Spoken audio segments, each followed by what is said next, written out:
Hey guys, welcome to another voiceover. My name is Sakumi-chan, and for this term's voiceover, I'm gonna be painting a Lunar New Year themed Ada Wong from Resident Evil. I was gonna say Final Fantasy, but yes, Resident Evil. And it's kind of because she is uh nationality Chinese, so I thought, hey, why not? It's kind of fitting for the theme. So I have the concept, have her in a red qipao traditional Chinese wear for women. Kind of, I'm gonna do my own little spin to it, make it a little bit more pin-uppy. So yeah, let's go ahead and do that. And her outfit is red, so it also fits the theme quite nicely. So I have the rough pose here, got my sketch, already got the parts of her blocked in on separate layers, make editing a lot easier later on. Background, a bunch of photo collages. Um, Hopefully I won't change too much of it later. But yes, always good to have some sort of background when I work on the character. So there's something to kind of paint the lighting towards. Okay, so I already got basic color and shadow blocking. So yeah, let's get started.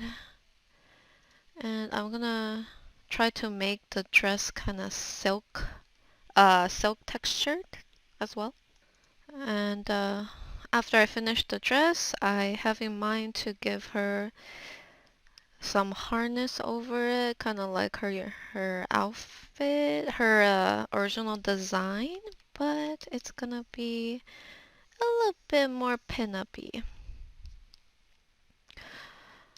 So first things first, I'm going to quickly start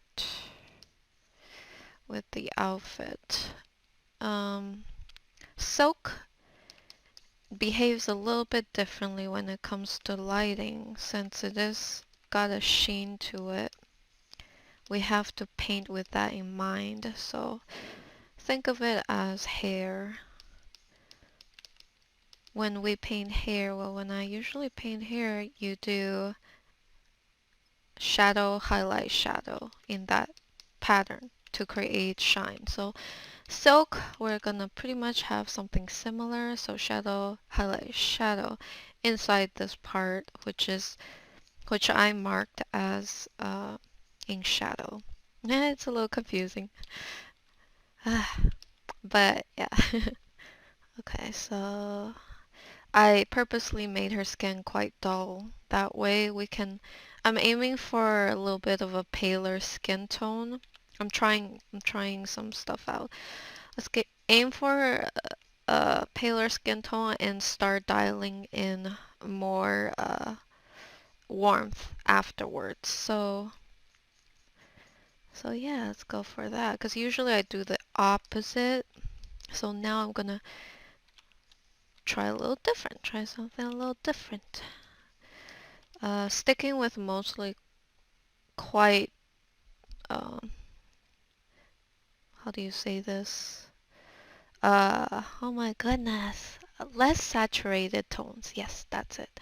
Less saturated tones. That way we can paint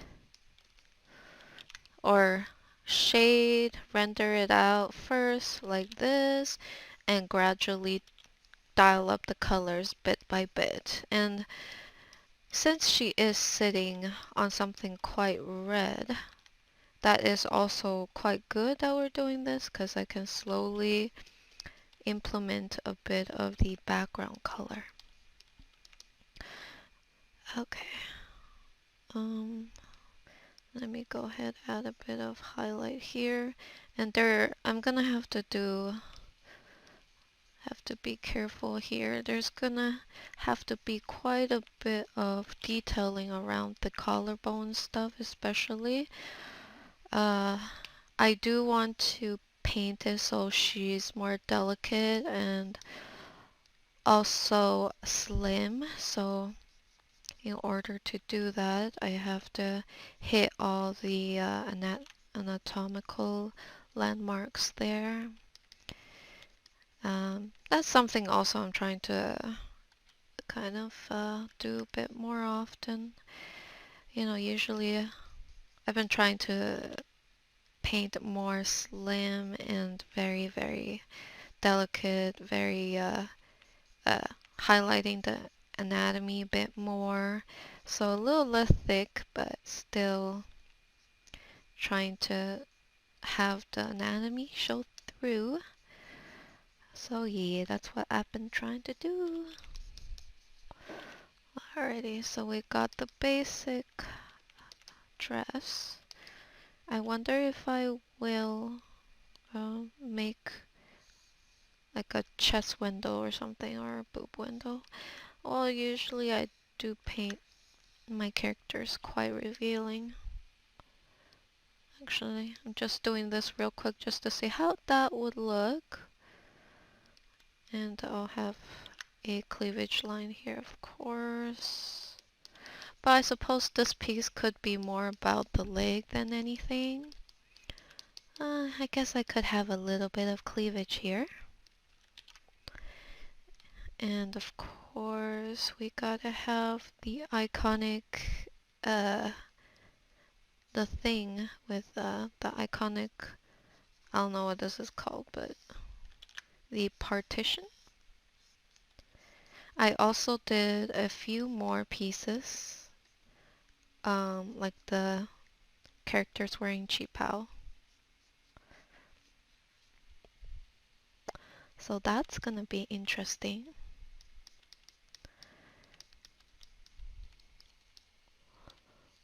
Okay. The color and the tones right now, I am keeping it quite muted. Quite muted. Gonna have her wear like gloves or something. I kind of dig the look. Although realistically, you don't really see many people wearing like gloves with formal dresses. But whatever I can do to highlight the character in some, or not, yes, highlight or frame. I think framing would be a better way of saying it. Just framing the arms, the legs for female characters, not as much for male characters, but for female characters, I tend to like framing them, their body with stockings, gloves, stuff like that. It just it's a it adds variety, let's just say, to the overall composition of the character. And I tend to not usually paint casual pieces, so fantasy setting. Yeah. Roughly, I am kind of giving her hand a little movement. Maybe she could be holding a glass. I actually kind of had that in mind where I give her like a little glass of wine or something. Make it a little fancy. But yeah, something like that. I'm gonna remove the hand real quick because I need to see what I'm gonna work on. So I'm gonna extend her hip out a bit to match her legs and still keeping it uh, quite dull in terms of color. I kind of want to give her something a little bit more interesting. So let's say, uh, mm, I'm trying to think. Maybe, let's let's do this. I'll do like a little interesting emblem embellishment design here and make it translucent on the body. And then we'll have a seam here. And we'll have some buttons, oriental buttons. Wow, I'm not really sure what the proper term for it, but it's like buttons.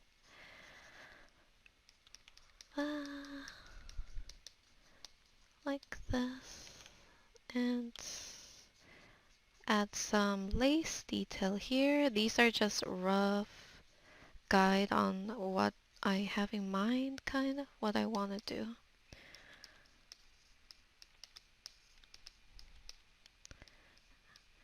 Now for the chest part, it's a little tricky because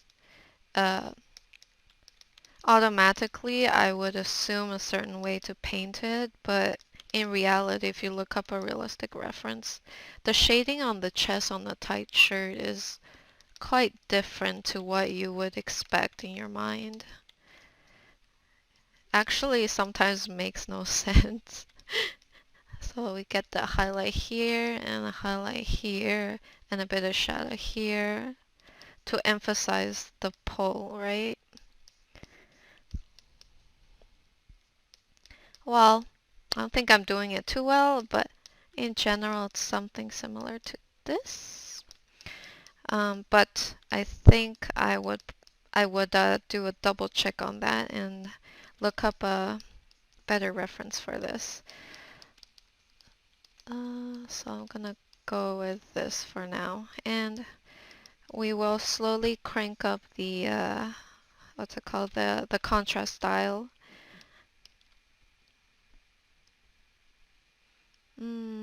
But before we do that, let's go ahead and kind of do like a general rendering throughout the character.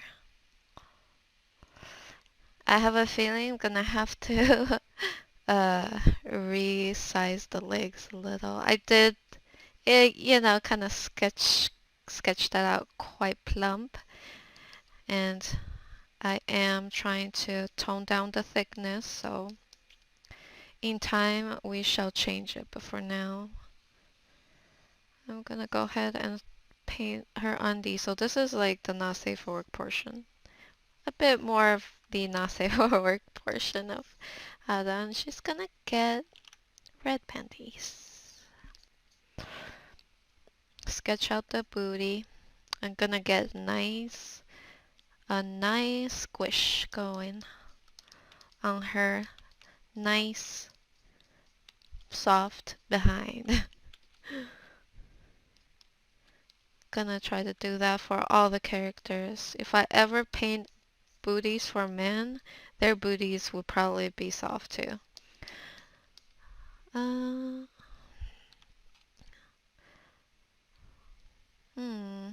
yes, the booty is a bit too big. I will have to resize as soon as I finish up the overall rendering for this. So I want her leg to do a little bit of a cross leg action here. And I will try my best to make sure it feels squishy as well. So just quickly do a little rough shading of what I want her leg to be doing. Hopefully I won't change the pose too much later, but for now it's gonna be somewhat like this. And then we get the nice high heel. Give her, should I give her black or red heels? What about red heels? Let's see.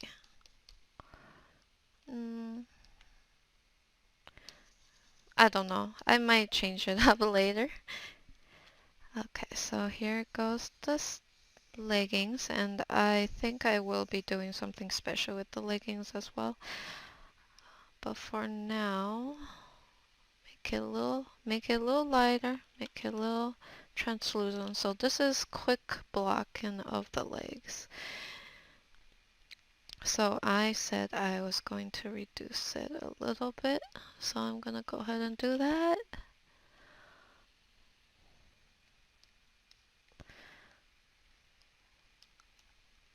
And I'm gonna have to flip that. Okay, that's not too bad. Move it around a little. Maybe it has to be a little bit this way. Make it a little bit, move it a little bit. Okay, and remove the hand. Ooh, so that I can see what is going on here. We shall reduce the hip like this and do a little string here. Pretend that it's her underwear.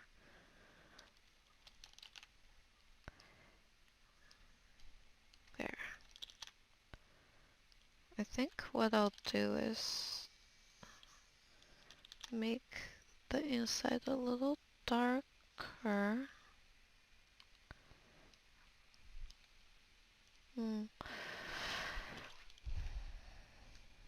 Actually, no.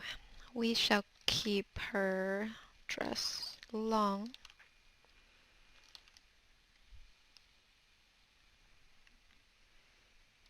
Okay.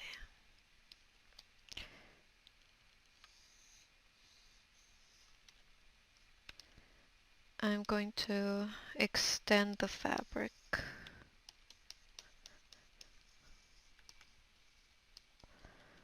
And I'm gonna do the hair thing, so shadow, highlight, shadow, in order to render out a more satiny fabric. And in this case, it will be a little more, bit more contrast in the way I render this. Along with a few folds here and there. Intensify that a bit.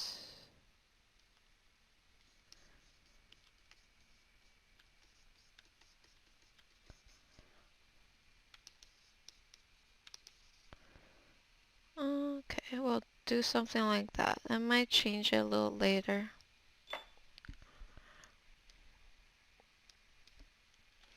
This is kind of the towel that I wanted to put on the chair. I guess I'll make it black instead. This way the dress can stand out a bit more.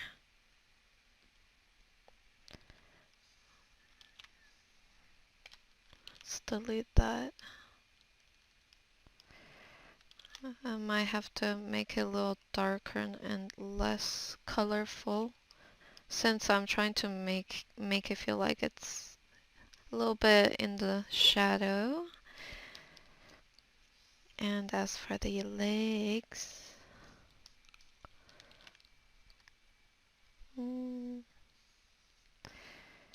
let's paint just a tiny bit more in there. And we shall start refining the legs a bit. Plot back the hand and then the other hand.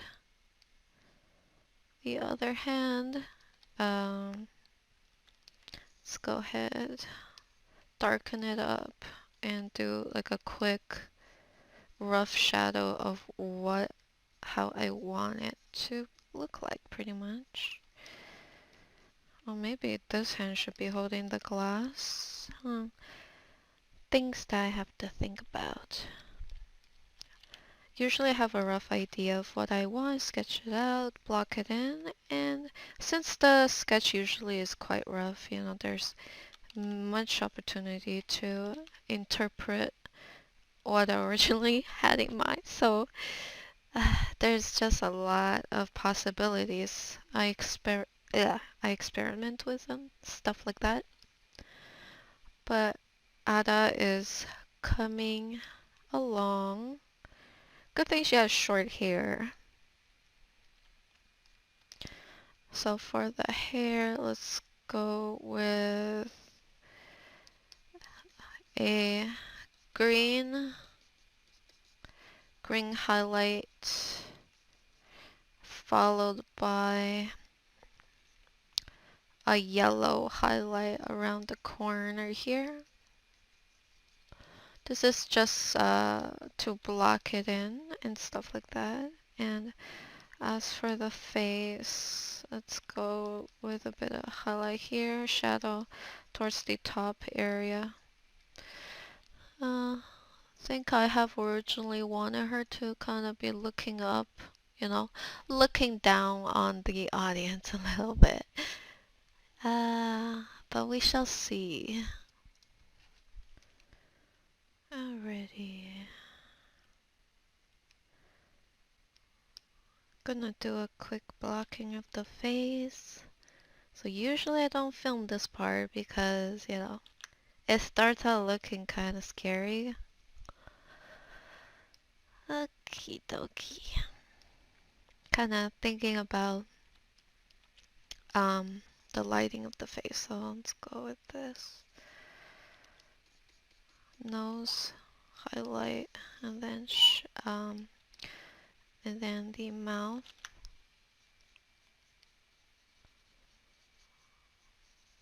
Don't really know what type of expression I want her to have. Let's go with a neutral one. Yeah, I know her chin is like super big. We shall correct that slowly. First I can probably move this down a bit. Oh yes, gotta make sure that I paint her with the Asian aesthetic in mind. I mean, Chinese features.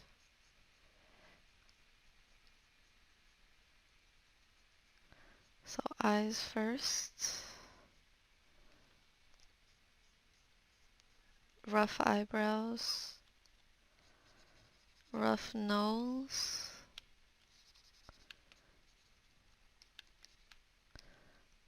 Let's go here with a slightly darker color. Just going to highlight some of these areas.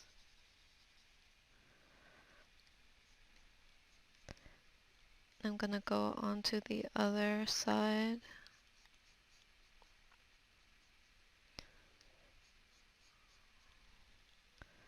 Fill it in roughly where I want the eyes and all that. Rough eye color.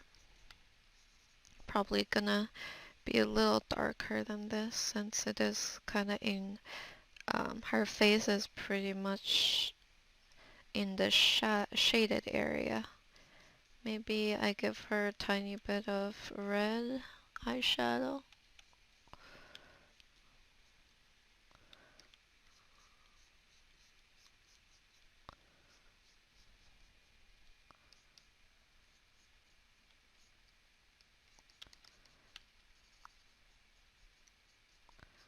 Add a bit more shadow around the nose. The nose area needs to be worked on a bit better since it is kind of highlight underneath the nose and all that. And those tend to be a little bit tricky to blend and stuff. You probably also need a good reference for it because yes, it's very easy to make it look awkward. Add a bit of shadow on the temple and whatnot.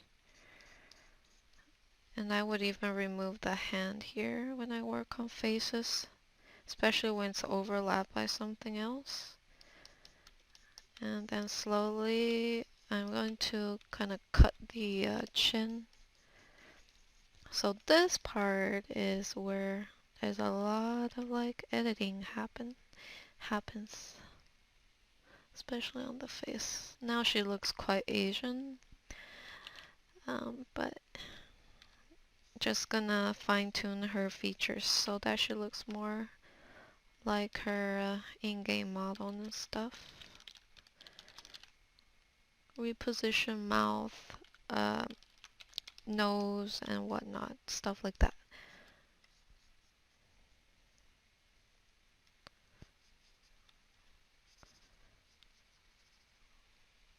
So yeah, that's how I usually draw faces. A lot of going back and forth. It's kind of, the face could take probably like just 1/3 of the whole piece to finish. Oh boy. Let me make her face a little thinner too. Um, gonna work on her cute haircut.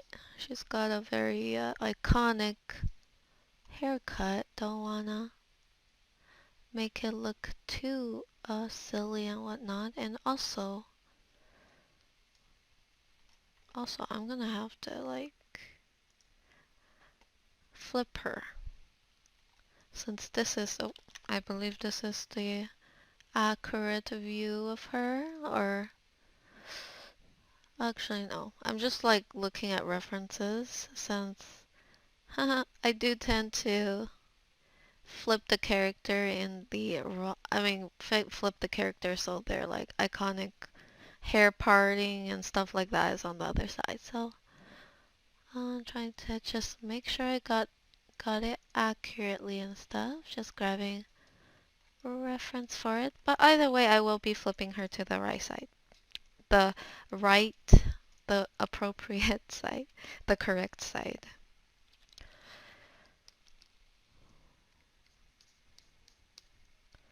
Let's go with like a bit of her older haircut.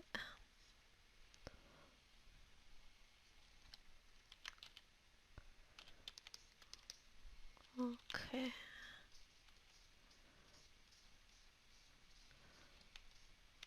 And also reduce the size. Need to readjust the hairstyle.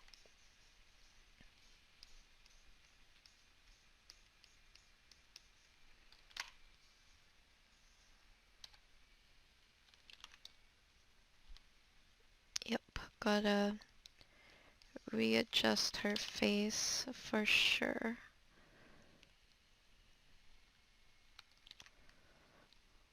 Okay. This part of her hair, she's gonna have a tiny bit of side bangs.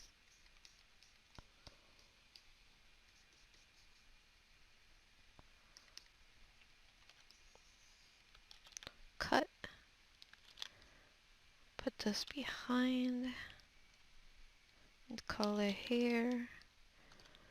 I'm just adjusting the layers. Have her ears cleaned up, her ear silhouette. I think what I'll also do is cut that part of the hair, put it on the layer that's behind her face layer. Cut, cut, cut. So now I have the hair and the face layer on separate from the body. There's a lot of room for adjustment. It will be a lot easier and stuff like that.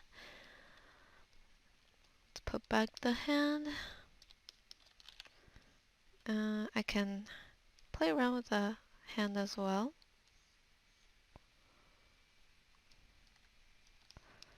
The face will need to be worked on a bit more, but yeah, it is the base. Good start. A good base start. Another thing that I will be doing is I'm gonna cut. Oh, hold on. Gonna cut that shoulder onto a separate layer.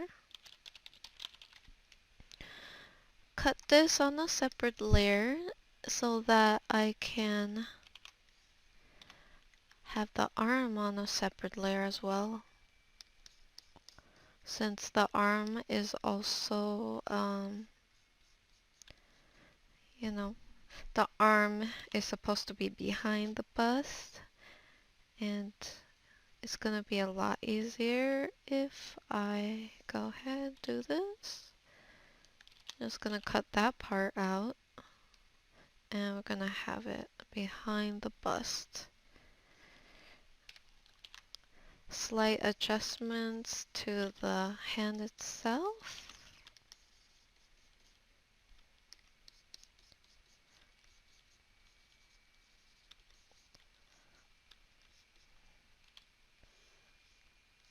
Let me do this.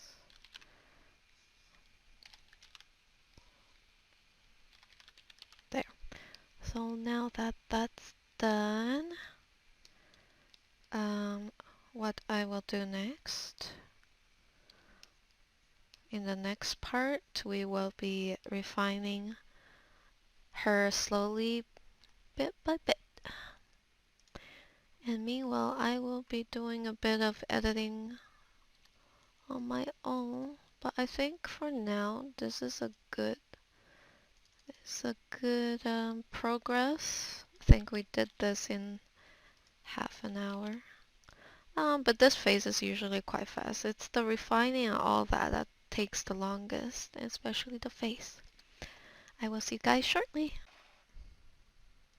Welcome back, guys. So let's keep going.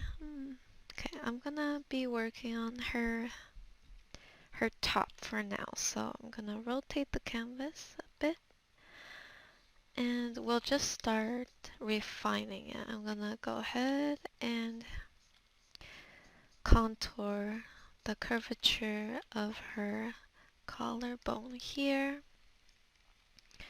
as well as just go up a bit, use a highlight color,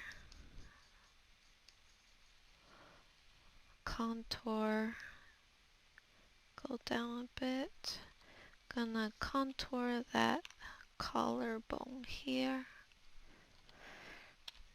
same with the shoulder. Okay, gonna use a slightly brighter color using the airbrush so I can do be quite rough, but at the same time it'll still kind of look rendered. I'm gonna emphasize a few areas, bumps on her shoulder area.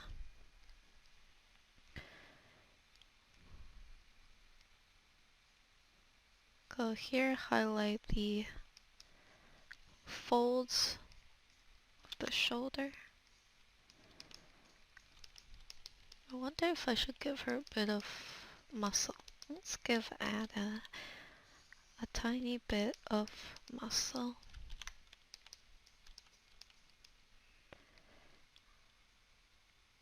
I'm going to slowly add in a bit of a warmer tone.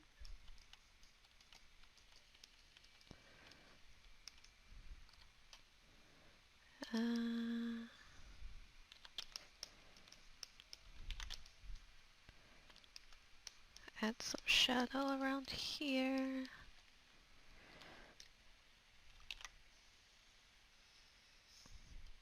Select the top portion. Just going to add a bit of warmer tone near the shoulder area, as well as over here. Back to the top, just cleaning that area up. Let's go here. And I will move the color up a bit, make it brighter.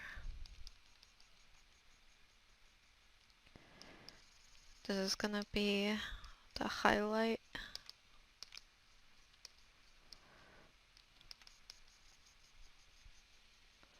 First bit of highlight for the satiny finish of her silk dress. And on here, it's gonna be a little bit more saturated as well as brighter.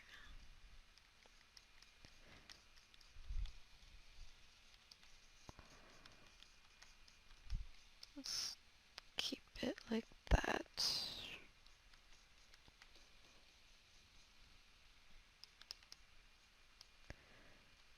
And just going to slowly render this out, as well as cleaning up some of the areas that don't need to be there. Cleaning up some of the wrinkles.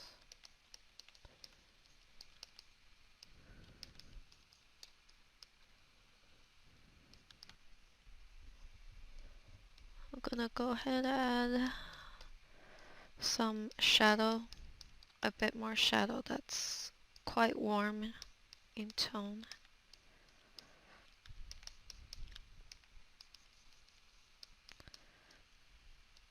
Let me go ahead and add a bit of highlight here. This is gonna be highlighting the rib cage area. Add a bit of wrinkles over here.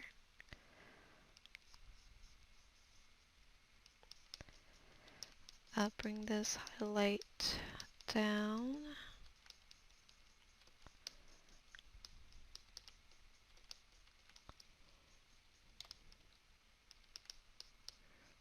Add some more wrinkles.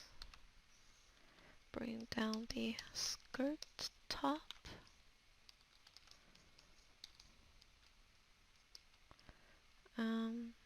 Let's go ahead and start adding in some highlight, especially on the cleavage. Let's do this. And go over here.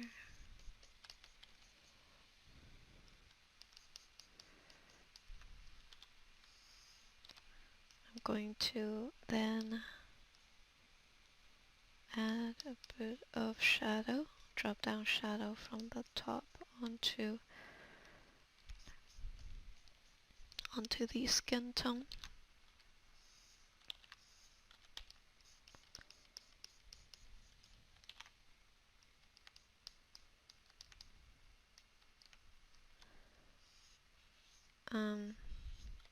Going to try to actually have this in shadow,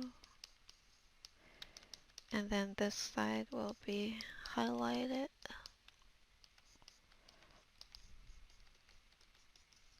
Go to the silk dress. Let me go ahead and add a bit of highlight around this area.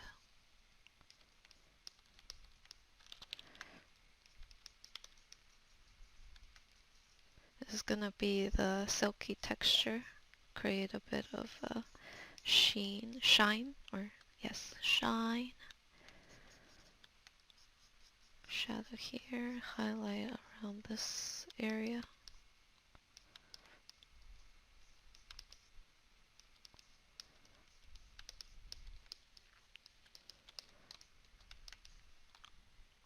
I'm just going to refine the rest of her top.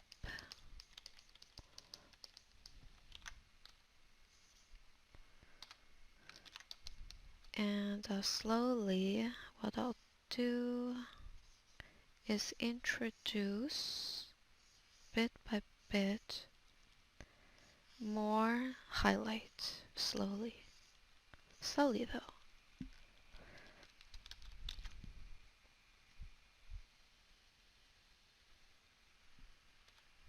Like this. Don't want to go too ham, but we can add it in bit by bit.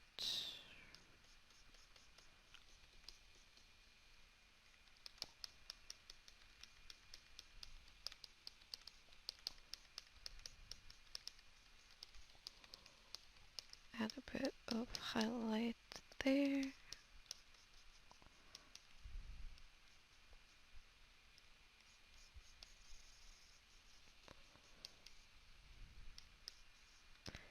If it's that bright, so I might need to go up a bit more in color, in tone, just to still make this feel like silk. Still have that contrast and stuff. Maybe not that dark, maybe like this color.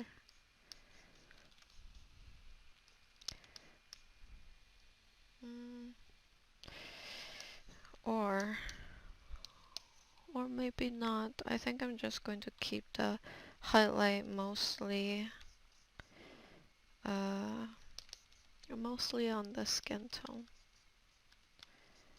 Let's go here.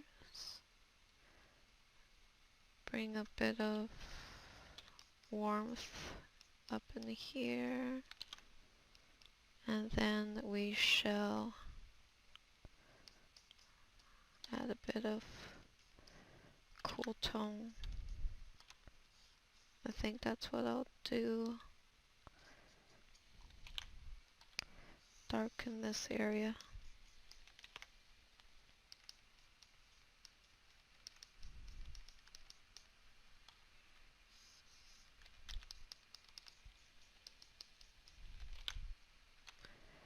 Um,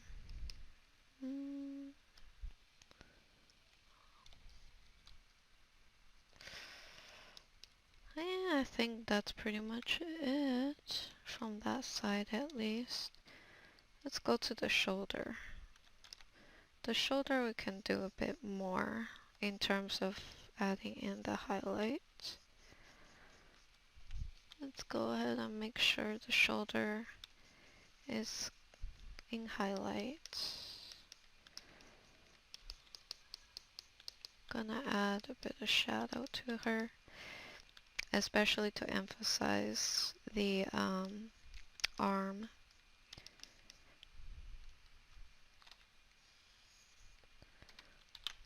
Delete, lock that in. Add a tiny bit of warm tone, especially at the top of the shoulder.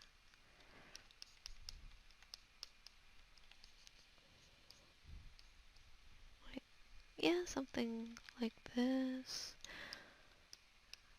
Okay, go to the top again, and let's see if I can do something about the highlight of the dress. I'm gonna copy those areas, make it quite, ooh, that actually looks pretty. Cool. Just wanted to add just a bit more shine and contrast into the piece. So perhaps we can do something like this.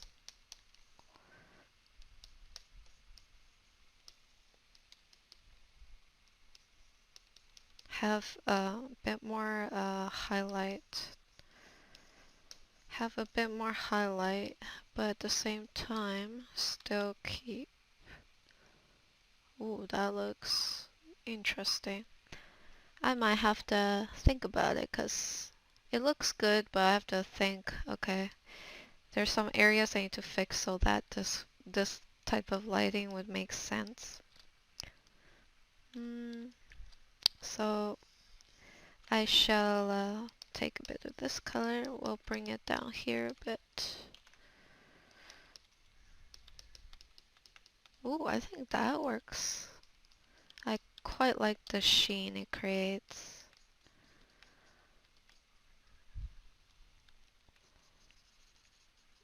I'm gonna also try to include some small wrinkles to the dress itself.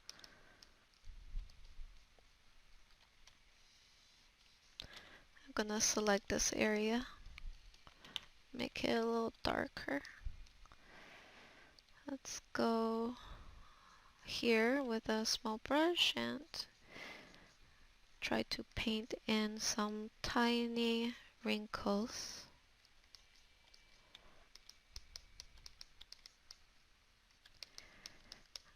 And just going to try to blend the rest of this in as much as I can.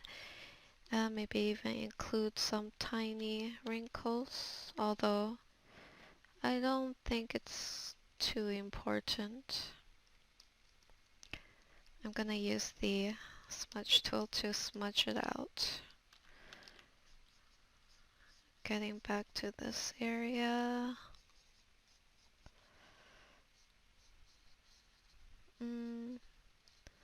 So this area I will probably use a photo texture, but basically I can do some, before the texture I can do a bit of squiggly thingy just to build up the concept that I'm trying to go for.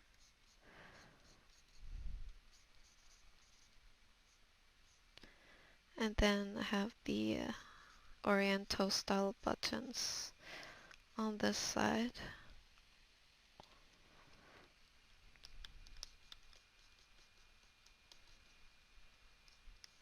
Maybe I keep this side a little darker. I'll just keep this side a bit darker still. But yeah, I like this lighting. I think I can emphasize this a bit more by playing around with it.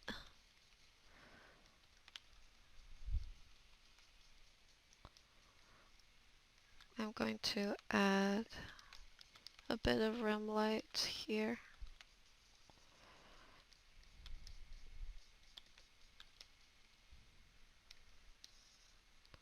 Blur that. Merge down. Let me remove the hand there.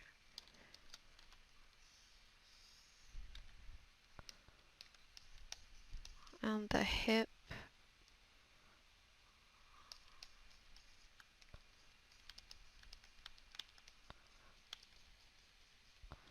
The hip. Let's go here a bit more. Actually darken it this side, and then we'll add rim light on this side. That should work. And I'm going to add a tiny bit of fold here.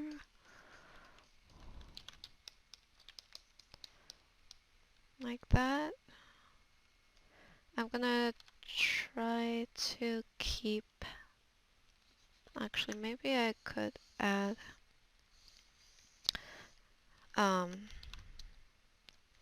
let's see, I'm gonna try to add shadow this side, darken,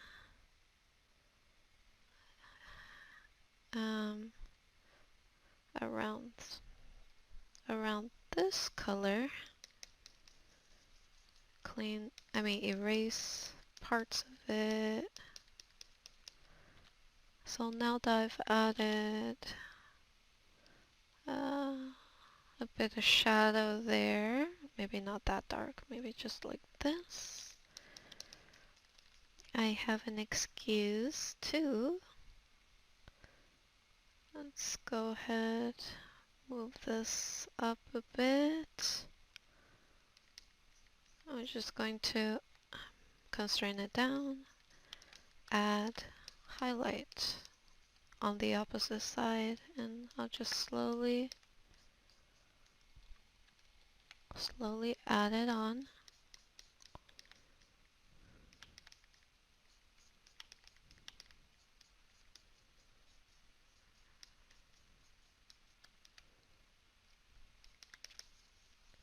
Shadow on this side,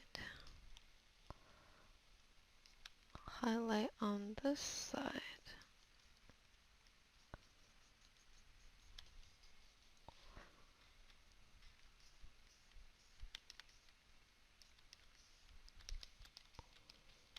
Let's do it like this. Pop back on the hand. Before, after.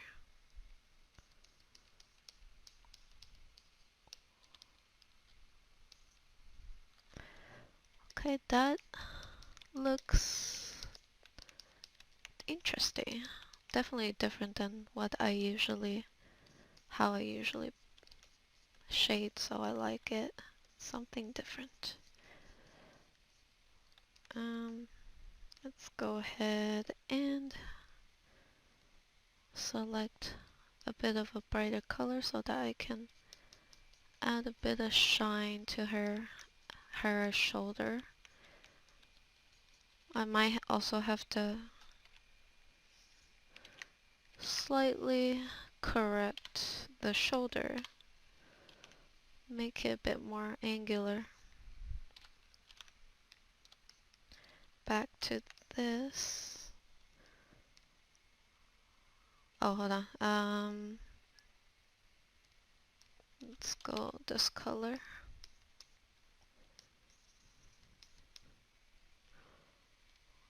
Also, I will slowly increase the, what's it called? Slowly increase the brightness,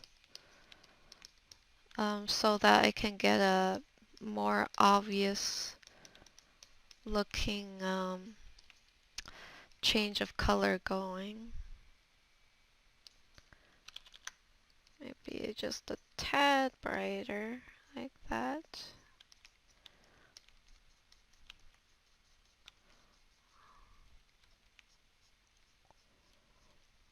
I should probably also get here a little brighter too, around the armpit area.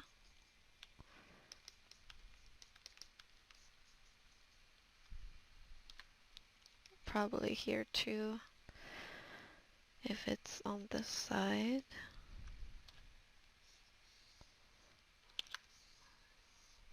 Let's copy that. Just make it a little brighter.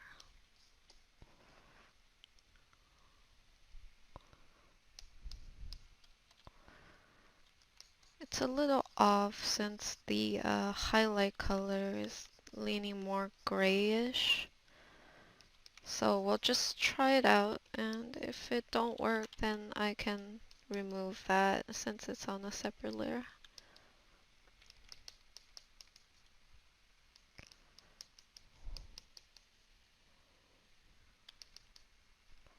I'm gonna go ahead and select this whole area here.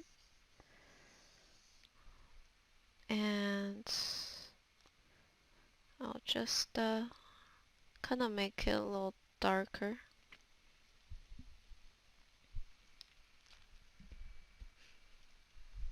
And then I'll create a new layer.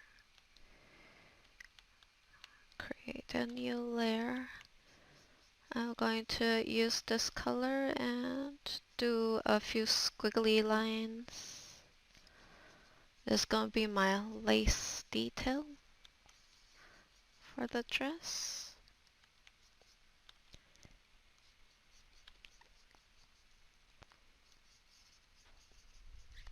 I'll just kind of do this a bit. And then take this color. Slowly, I will introduce this color on the lower part, or yes, the lower part of the, I don't know how to say it, but towards the bottom this side, since that side is where I plan to have most of the kind of a nice highlight light source coming from there. Now that I've done that, go back to the buttons, paint back the buttons, basically just squiggly lines. more or less squiggly lines.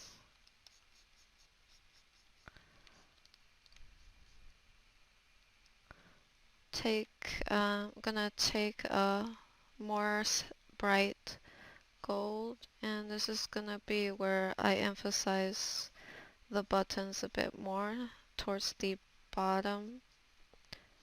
That's where most of the lighting is coming from. Now it's a little bit more bright.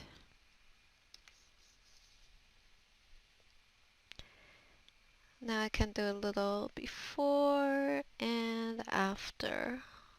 Yeah, it does make it look a bit more interesting.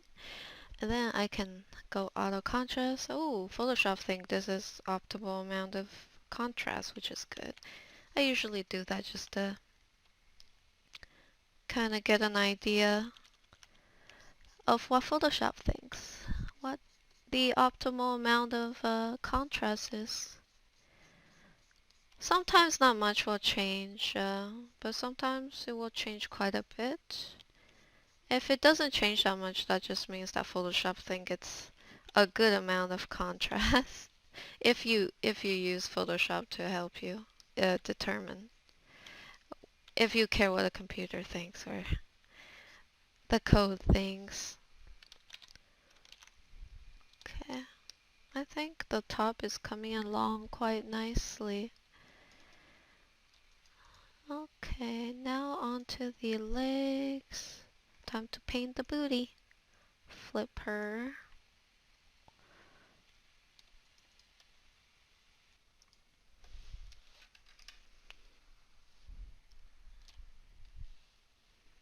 Alrighty, let's start.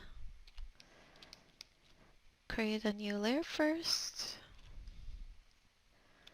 I'm just gonna think. Okay, so I did end up kind of having quite a bit of rim light going on down here, so gotta make her legs glow. But this might be a bit too bright. I have to balance it out somehow.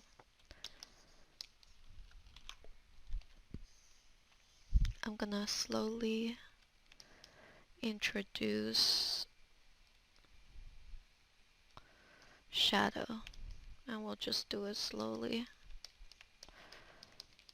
Gonna go with pretty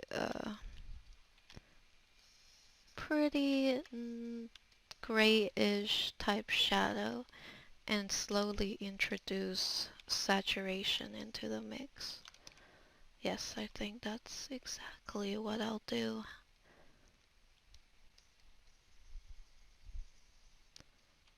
Some shadow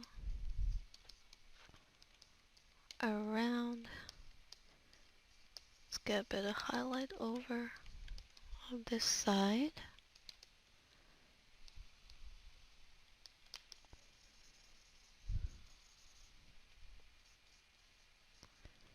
I'm going to add some shadow around the undie.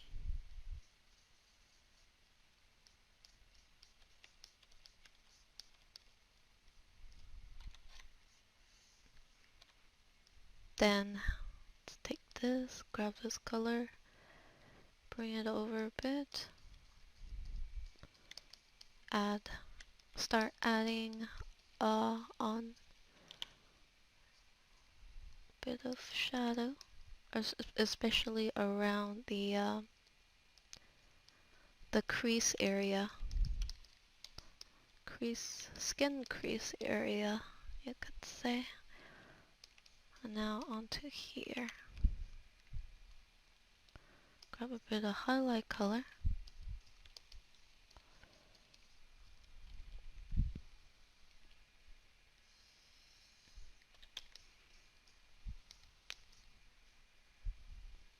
Grab a bit of shadow color. Add shadow in between the legs. So this step I'm gonna be repeating quite a few times until I get the consistency I want, especially for the shaded area.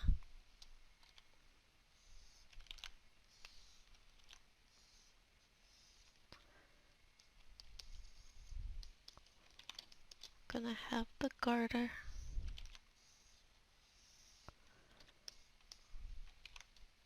I'll probably do this on a separate layer actually.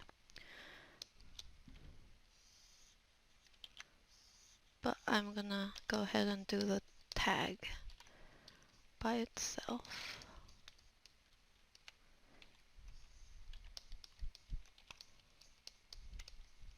Add a bit of shadow underneath this leg. I'm gonna have to look up some proper reference for how the knee is gonna behave right here.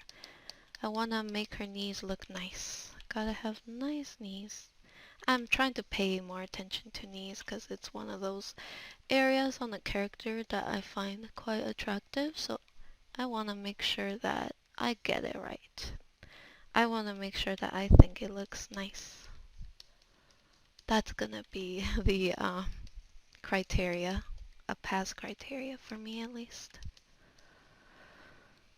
Okay, it's getting there. So this is gonna take a bit of time. Let me rotate it a bit more. I'm gonna try to get a better angle so I can,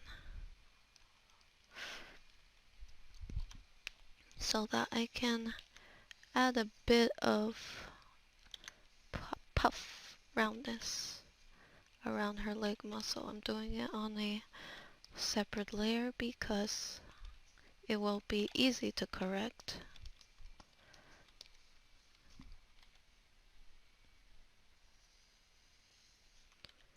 The other side of the leg now.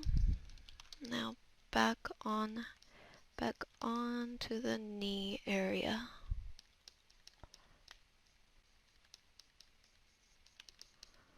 Gonna just very subtly highlight the knee.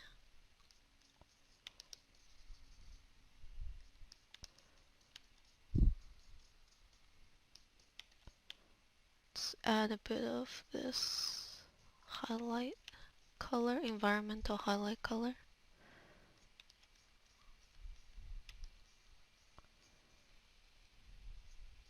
Oh.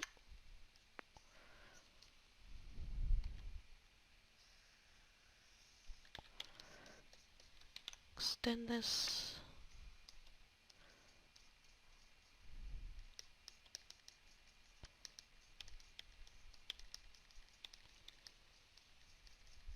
Let me go ahead and blend this down.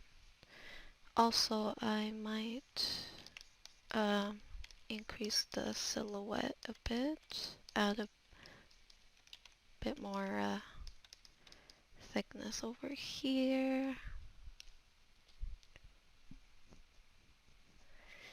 Merge down.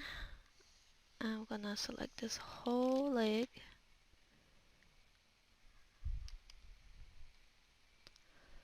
Make it a little darker.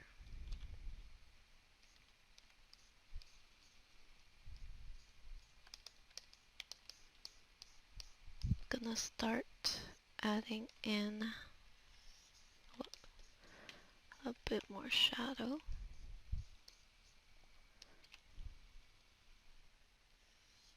Oh. So make it a little brighter here.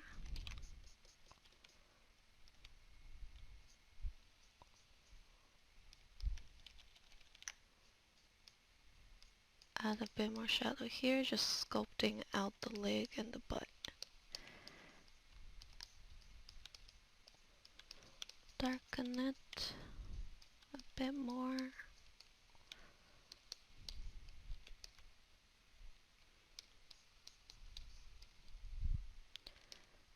Add some more highlight over here and contrast that with some shadow on this side.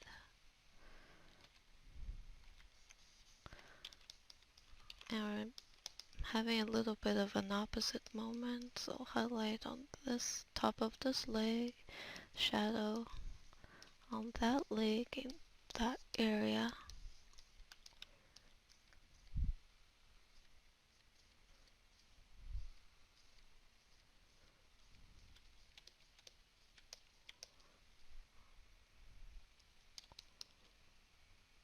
Let's do a little opacity play, adjusting it a bit, so before, after.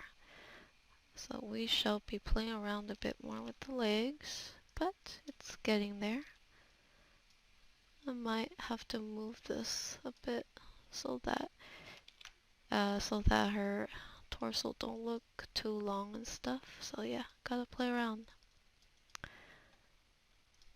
And good thing everything's on one layer. I mean, different layers so that I can move things around, especially her. Like, moving it around, playing around with the composition, stuff like that. Alright, I will see you guys in the next part. And also flip the canvas often so you can kind of see what's going on, get a fresh view on your piece.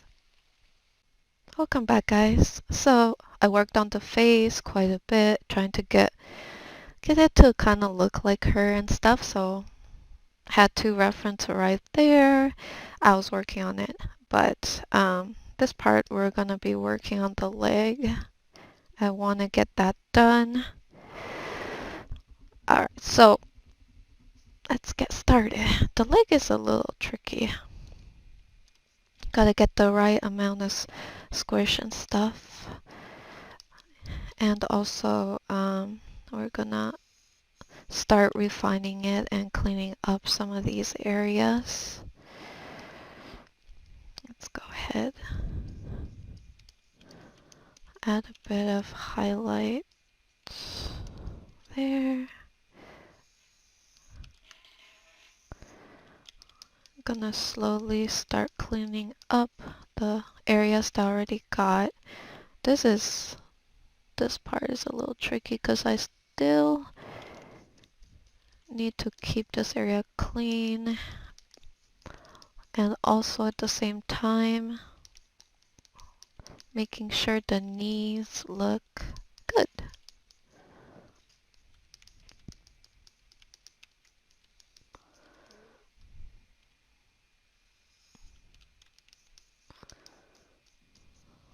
Just going to blend together, blend it.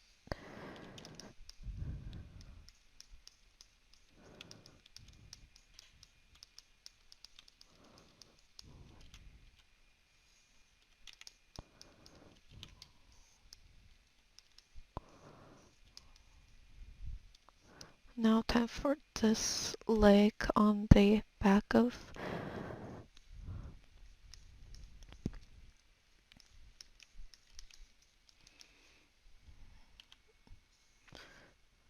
gonna go ahead and lasso that part. Use a bit of a brighter color. Need to get that squish highlight down, especially when this part of the leg is touching the knee there. There's gonna be a lot of lasso tool action.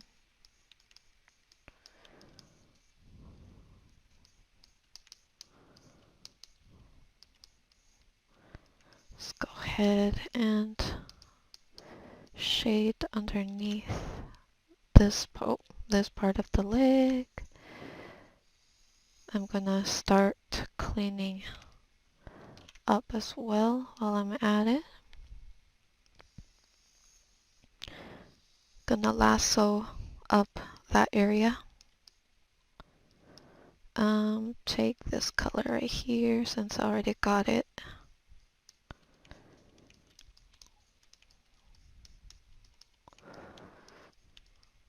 Add that bit of highlight there. Going back down here, blend this part now. That should do it. And now it's just time to refine this area where both legs squish together. Ooh, these parts are a little trickier because too much shadow and start looking, it just start looking a bit too not squishy enough, and too little and it lacks volume. So this part is a lot of like just experimenting with the amount of shadow we put in here and stuff like that. So it can take a while. And also a lot of lasso tool will be used to keep this area clean. So you'll see me going back and forth here. Let me merge everything down for now. Alright, so for sure I'm gonna select this area, copy, paste, and hold on 1 second. Okay. Make it darker.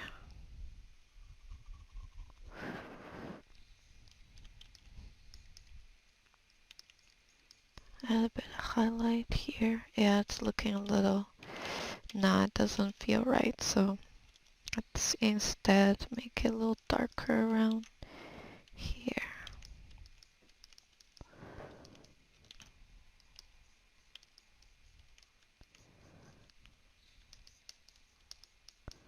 Bit of highlight going on down there.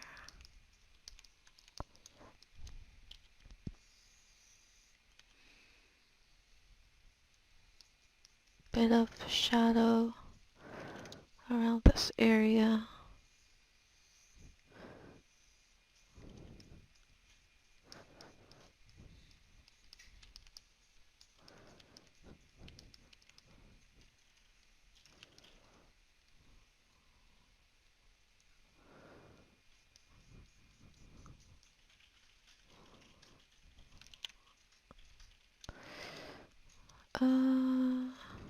And I'm gonna have this part stand out a tad more. Let's take this color, bring it all the way down, lasso this side.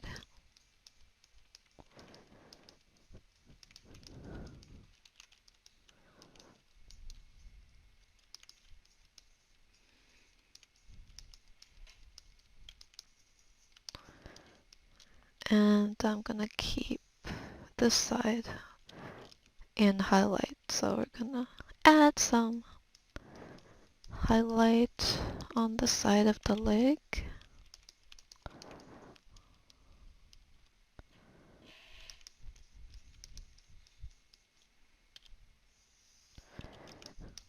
Add a bit more highlight on that side.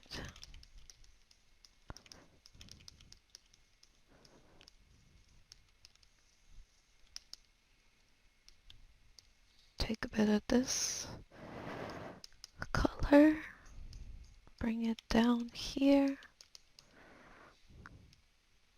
Before, after. It's a little bit darker. I'll figure out a way to brighten it up later.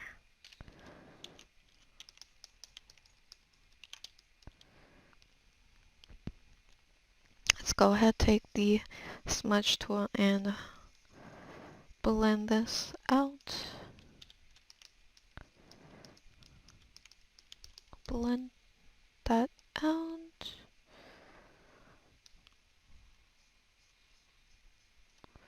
Make it a little darker here. I'm going to add some drop down shadow from that leg onto the undie.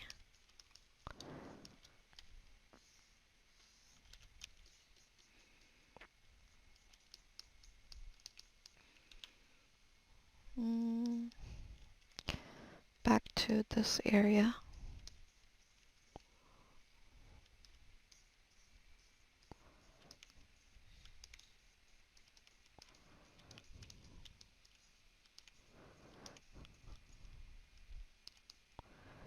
Let's take this color, bring it up a bit, put it towards the bottom part of the leg area.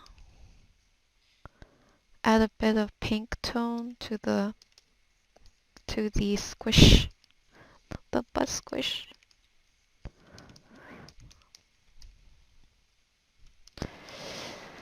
So this is a first pass. We can do a little before and after, and the leg is a bit darker because we layered on a bit of shadow.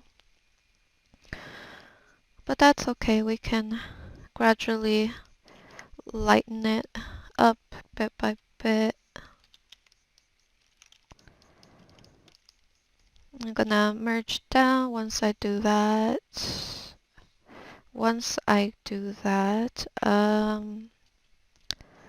Let's try doing this. Copy that whole area. Oh, hold on. Brightness on. Let's go with add a slight tinge of green.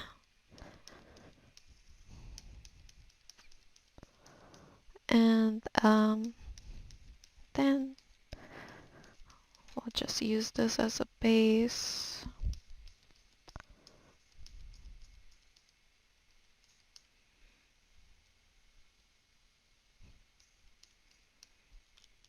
Merge down. Take a bit of this color that I've got there. Gonna take a bit of the shadow color from the glove. This part of the booty for sure is, since it is planted pretty flat on the surface of that red fabric, it's definitely gonna have a bit of shadow, so there's not a lot of variety there. Just gonna add the shadow to that area.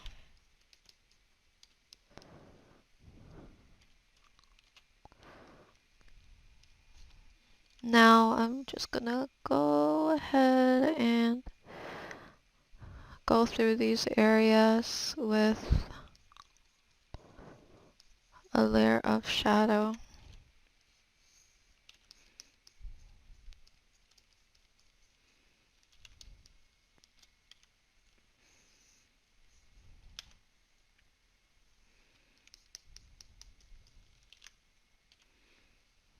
Okay, and this part.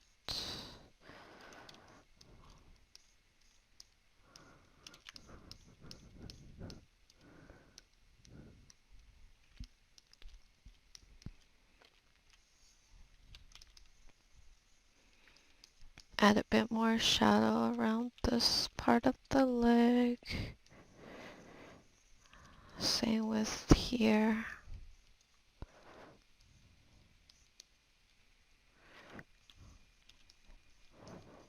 Bit more shadow around this part.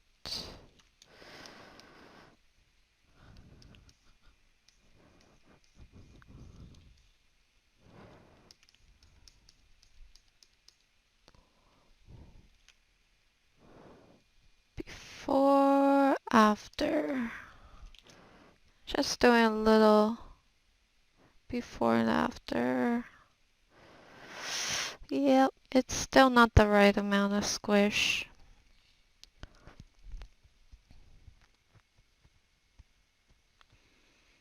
I'm just gonna flip it. It takes a while because the file is pretty big. And plus I have other stuff running, so that also makes Photoshop quite slow with processing flips and stuff. But it's good that we flip this once in a while.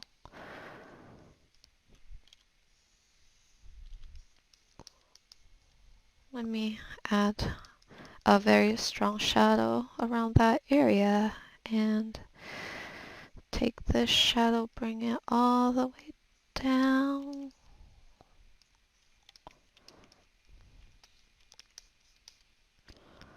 Go back to the solid round brush.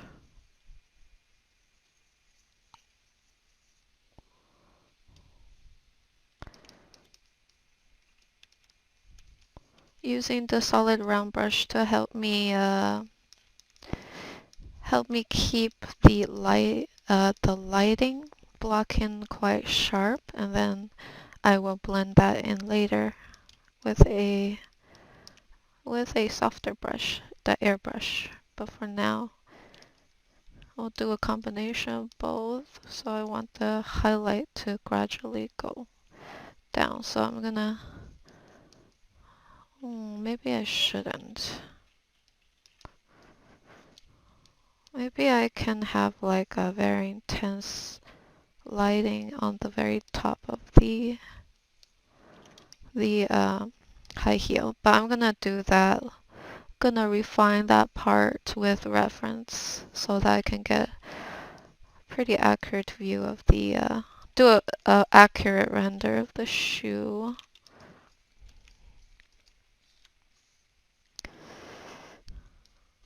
Let's go over this with a darker color. And then use a highlight color to add some rim light to it.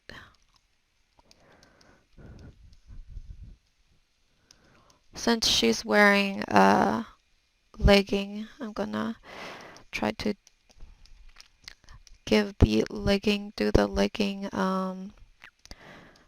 sheer texture,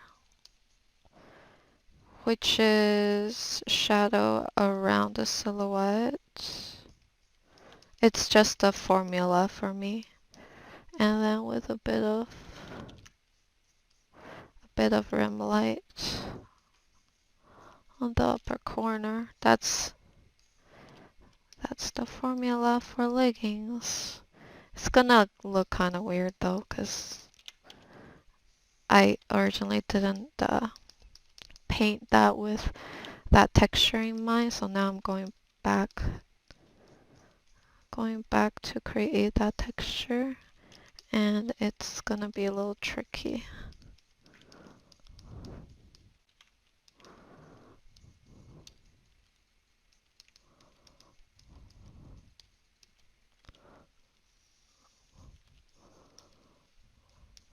Add some shadow around here, a bit of rim light. Grab a bit of the skin tone. I'm gonna add it as a gradient, gradually fade it into the darker tones. This could even be perhaps a bit more yellow in tone. Some pantyhose gives a more orange hue yeah, it has a bit of a orangey hue. So yeah, there's like different types of legging undertones. Let's go ahead and add the dark color around it.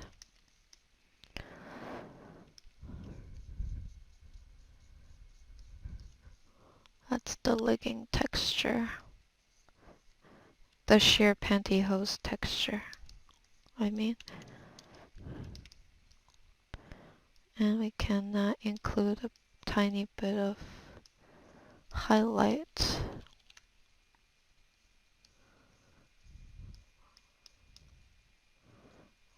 Ever so slightly.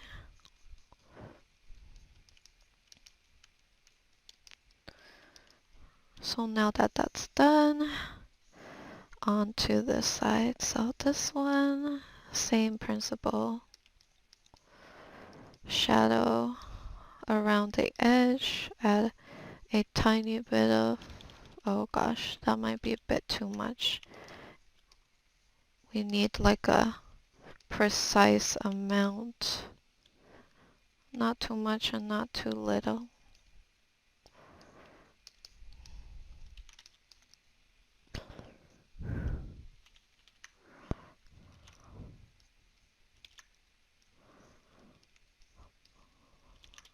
Let's add shadow here.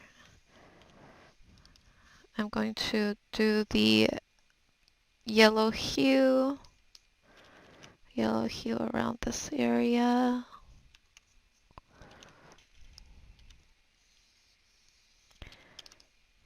Darken this part of the legging.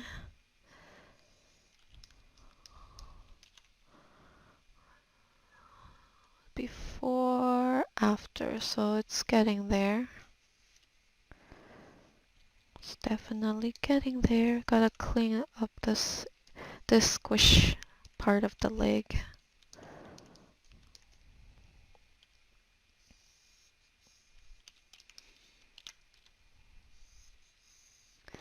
Let's add string there. Clean that area up.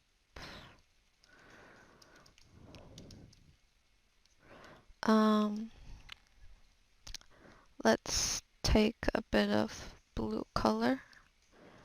Use it towards the upper area of the leg.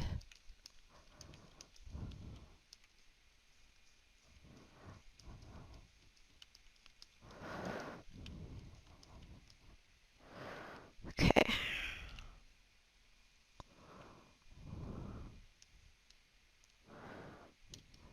Okay, now I'm going to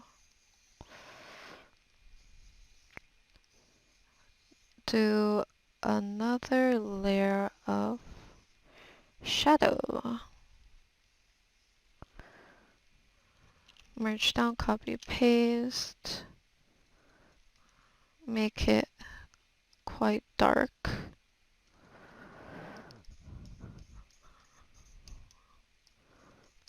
And just erase the areas that I don't want.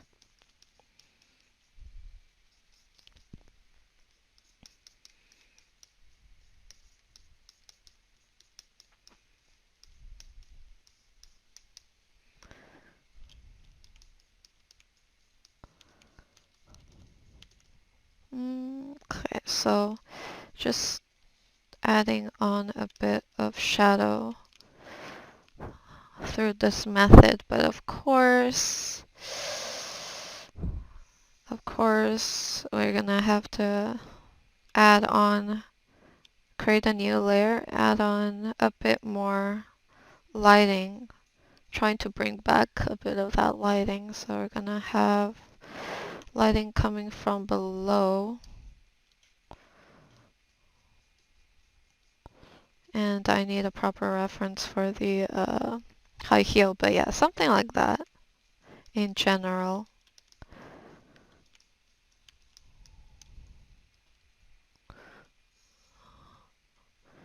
Remove, oh, remove that, and then go back to the leg squish. I'm gonna start stacking on just the, okay, maybe not tiny, but I'm gonna start stacking on a bit more highlight, especially around the bottom area of the leg.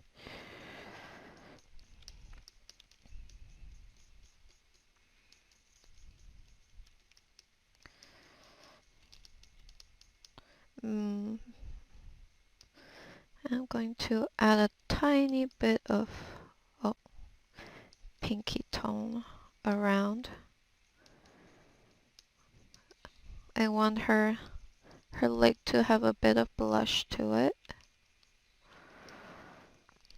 And around this area, we'll use more of a gray tone.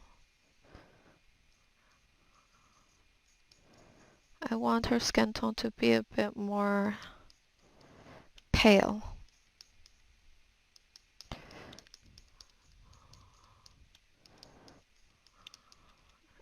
Now I am experimenting a bit over here on the leg, trying to see how it would look if I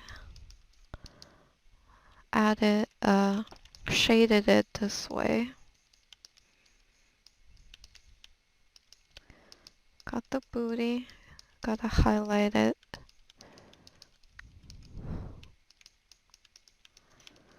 Take a bit of this color, I'm gonna pick a slightly brighter tone.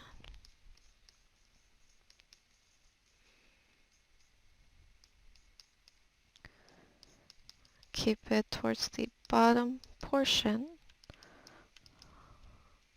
Probably need to also make the underwear a bit brighter too, since I'm going for this type of lighting. So yeah, just gonna keep working on it. Let me reset the view and we're gonna flip this. Alright, since we're gonna pretty much have bright lighting or highlight lighting down on the butt portion. So thinking logically, where is the drape? The Chinese dress drape. This part will also be in light. I mean, will be have some intense light source because it's coming from the bottom, so it's gonna hit here and then the butt. And even we can probably do this. Like it's gonna hit a specific area of the butt, maybe this area only. Like a sharp light source. Well, it doesn't look too great, so I'm gonna scrap that idea. But in general, we're gonna do something like that where it hits the lighting from below hits the butt. Now that we have a rough guide, I shall proceed to blend in the lighting.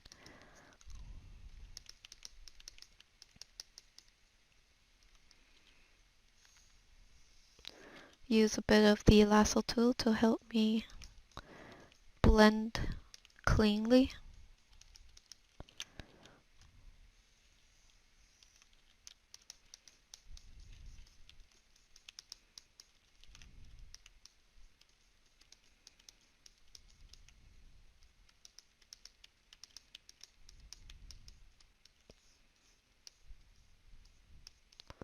Add some shadow for the squish. Take a bit of this color. Add a tiny bit of highlight on that area. Take a bit of the red. I'm just going to softly graze it around.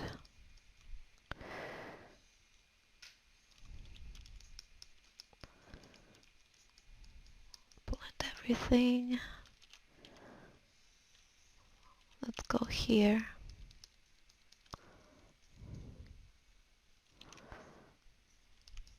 Extend the highlight towards the legging as well.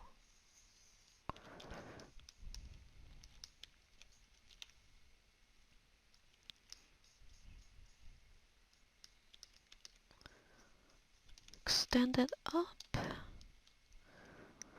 Okay, let's have a look. Add the shadow and then add back the highlight. the rim lighting that I had in mind previously. Okay, let's go ahead, do a little, make it a little more intense. Get that nice lighting towards the booty. Because that's one of the main focus for the piece. So we got the legs and the face. That's where I'm trying to divert the audience attention. So yeah, from here we can work on the environment and make the light source a bit more clear cut.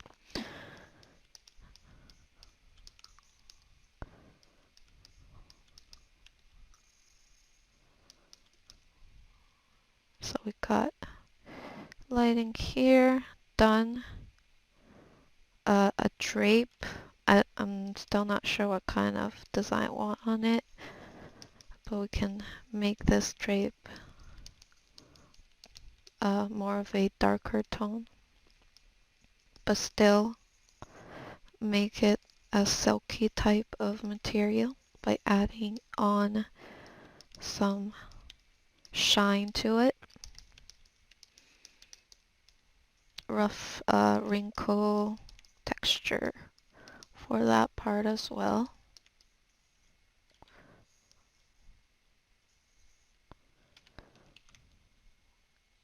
Go to the couch.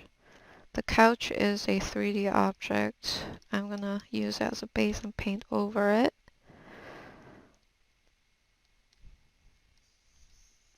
And also, I'll probably combine it with like another photo texture later on. But we got the couch that needs a lot of work, but it's got a good base to it. Yeah, definitely need work. Can merge it down for now and gonna roughly do a little bit of a lighting adjustment. So lighting coming from below.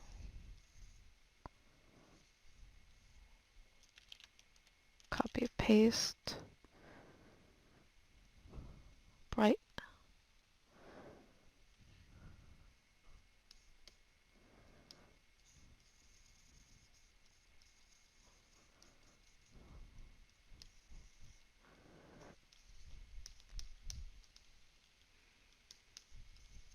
Mm, something like that.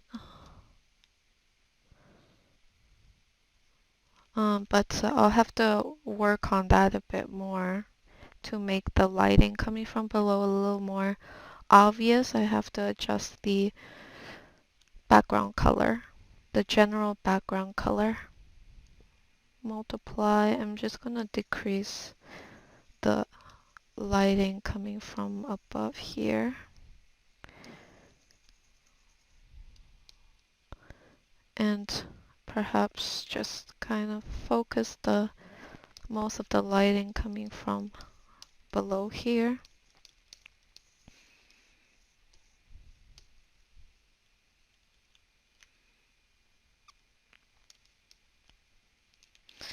Something like that. Yes, I think that's what I'll do. Going back to the Chinese dress layer where I put the drape, we can, let's see, let's make it like really intense around this area. Something like that. And I'll have to render this out a bit more. But yeah, that's the idea. Just gonna keep editing around that area so that the light source will be more intense and will make more sense. But if we take a look at the small preview, it's getting there. It's definitely getting there. Let's merge down. And even if I want to try to sell that, I can make the upper torso darker and just increase the overall brightness down here to make it really focus on the bottom. But yeah, let's continue in the next part. Welcome back, guys. I did a bit more work, and as you can see, I also added a bit more detail to the background. Mainly, I added a uh, quick mock-up of Leon's presence in the background. I thought it kind of goes with the theme, and I thought she would look cool with a whip, so there's a tiny paddle whip for her. Added the strap, which is a paint over, and yeah, basically just kind of refined a few areas such as the hair, added some textures to the hair, refined the face a bit more, and also the leggings as well. So now we are gonna head on in and we're gonna work on uh, her leg area and even kind of work on her arm. So I know her hand right here looks a little chunky, so I'm gonna try to render that out a bit. But as for the leggings, this is like one of my go-to texture for leggings. Of course, you can also do it manually, but we're just gonna use a photo for now. A manual is it's just a little tiny bit more time consuming. So we're gonna go with texture, and also the texture itself has a nice uh, gives a nice effect because it has a texture of its own, and it has a tiny bit of its own shadow and highlights, so I quite like it. So applying texture for me, I basically grab the texture, lower the opacity, and then scale it to match the area I want. And basically I just overlay it there. So we're gonna be doing this for her leg.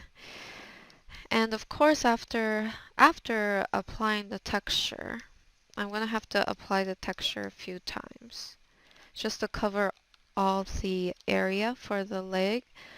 But after we do this, we shall actually, let me see if there's a specific area for the leg which I can use to cover this area.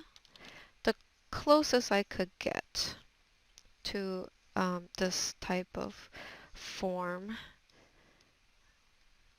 like that. Let me lower the opacity. It's not exactly the same area of the foot, but hey, close enough. It gives just the tiniest bit of impression for the leg. Okay, now last time we shall bring this texture over onto the other leg and merge down. So we got all the, actually hold on, gonna clean this up a bit. Alright, now it covers everything, but let me just bring the color forward a bit more. Now, there we go. So there we go. We have the legging. Now I'm gonna specifically grab that area just to get the what's it called?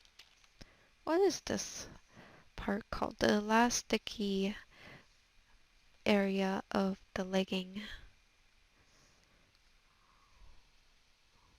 So we just wanna warp it so that it matches the curvature of the leg.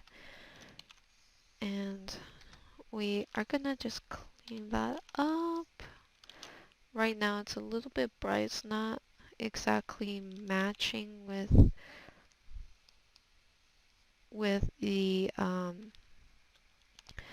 overall design here. This area seems to need to be darkened a bit more. Okay, so we got that done, and we shall repeat the step. I'm gonna go for the band on the other leg, and then we are going to warp this onto the other leg.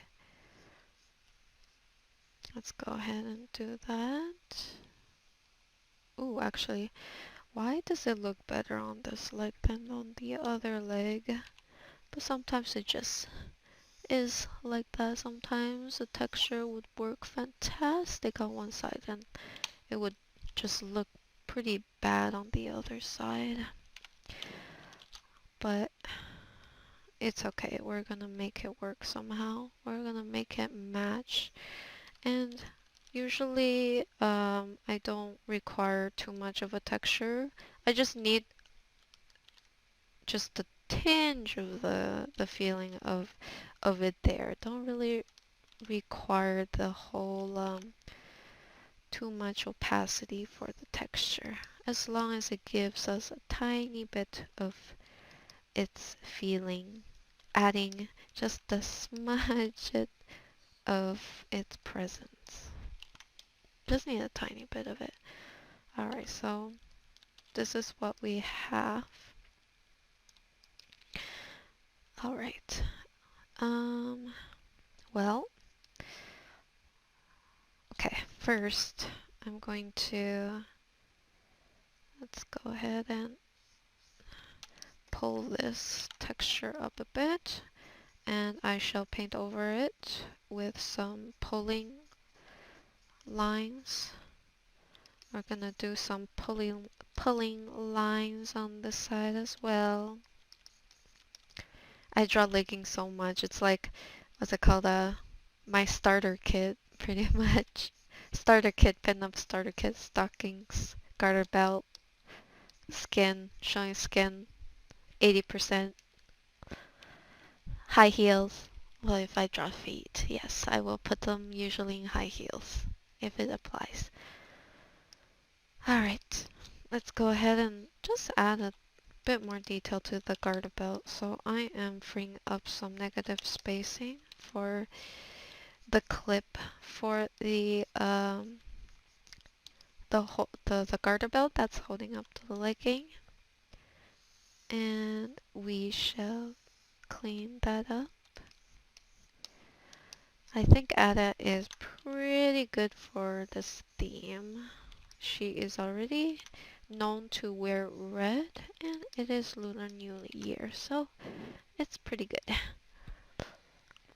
Because I was trying to think of a Chinese origin or a Chinese nationality character for Lunar New Year. The Ada came to mind, so yeah. I'm just going to blend it in a bit more.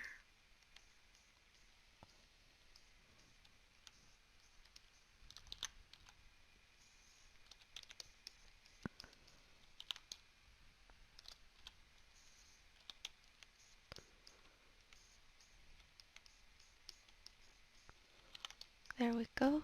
And we're gonna do the other side. Before that, I'm gonna add a tiny bit of highlight on this side of the string. Oh, let's go here.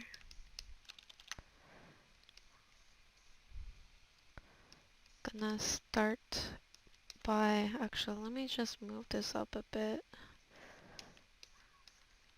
Have a tiny bit of implied highlight up here.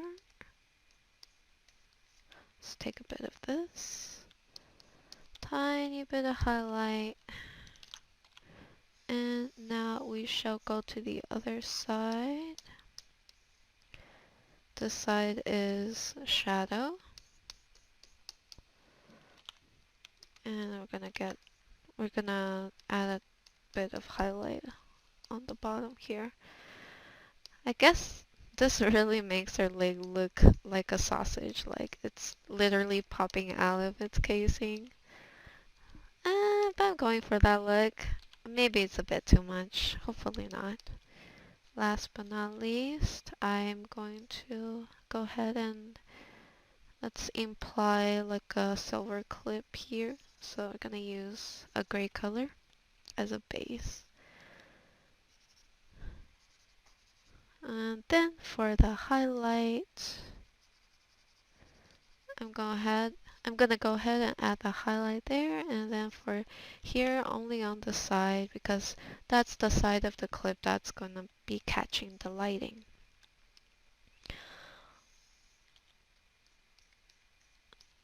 Now go back here and highlight it a bit more, highlight the squish a bit more, create another layer, constrain it down. Always do that because I don't want to commit to anything until I am sure everything is working out. So always good to kind of do your adjustments on separate layers. And then once you think it's good to go, then commit. I'm going to actually bring this up all the way like that. That way I can create a very clear distinction in a lighting. We can create a nice sharp lighting that way. Let's go back.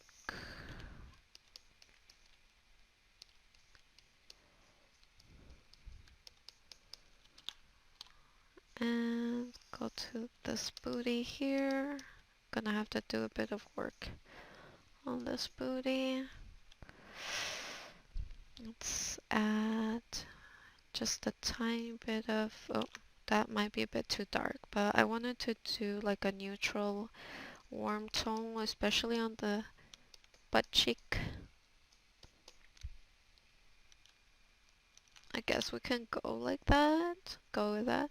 Let's use the blur tool and blur it out. And then over here, I need to be a bit darker.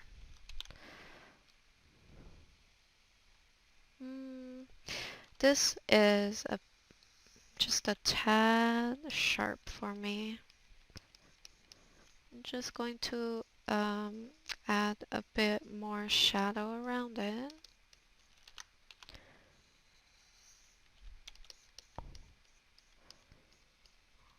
And this is going to add shadow around this leg silhouette.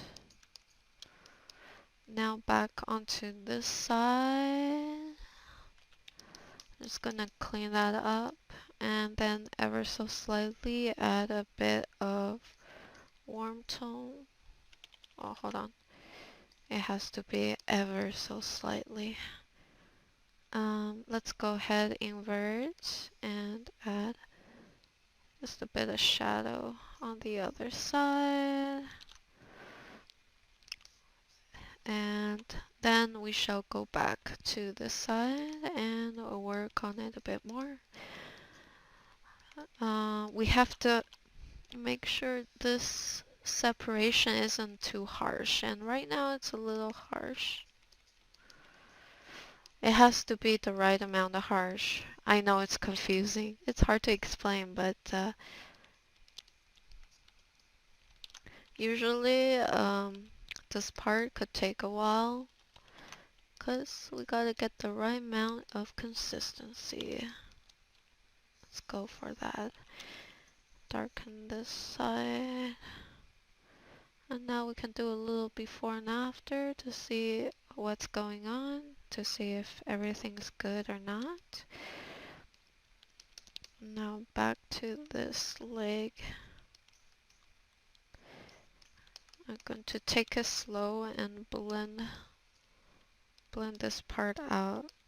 I have to maintain this kind of shadow. There needs to be a slight distinction between like a curve. I don't know how to explain it. Just trying to contour the butt on that side, I guess you could say.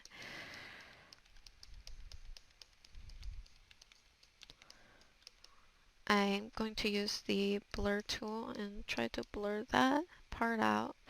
And as I kind of blend stuff out, I like to do a little before and after, toggle on and off.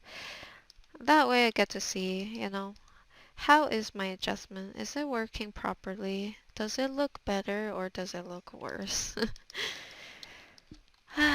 Sometimes you just, I don't know, have you guys ever felt, you know, sometimes you just work on it so much you just can't tell. Is it actually going the right direction or not? I feel like I'm kind of struggling with that right now. But I think it's getting better. It's been, I've been, to be honest, I've been feeling this way for the past few months. So just this week, I think I finally feel a little better. I finally feel like I'm getting somewhere. So I'm kind of hyped about that. But I was feeling sad, just kind of frustrated at myself, trying to trying to just figure out why do I not feel like my gut's telling me my art is just missing that something. I think I'm finally getting out of that. It's kind of like a art block, you could call it. Uh, Before, after. You know what? I think before was a little better, so I erase a bit of my paint over. And I do it again before, after. See, basically seeing the new paint over, like did they improve the general idea of what I had? And the answer is this part needs to be a little brighter. I really want the squish of this butt cheek to stand out a bit more. But now it's a little too sharp, so we shall go back and readjust it a bit. A lot of this is just based on feeling, or I guess you could call it instinct. I guess I could do like a little, like a 80% opacity. But I think by doing the paint over, it did take away from how bright this side was. So let's go ahead and do that. Take what I had previously and then bring this part up a bit. But now it's a little sharp, so I'm just gonna try to blend this in a bit more, I guess. Let me make my blending smudge tool a bit smaller. So now I do another before and after, and in general it's pretty similar. Probably could use a bit more refining certain areas. I'm gonna go ahead, take a dark color. I'm gonna start emphasizing a bit more in certain areas, especially in terms of shadow. This area could use like a slightly warmer shadow, but definitely shadow nonetheless. And this area, maybe I could make it a little brighter. I'm going to also do a little erasing around this area, bring back some of the dark, dark, dark color.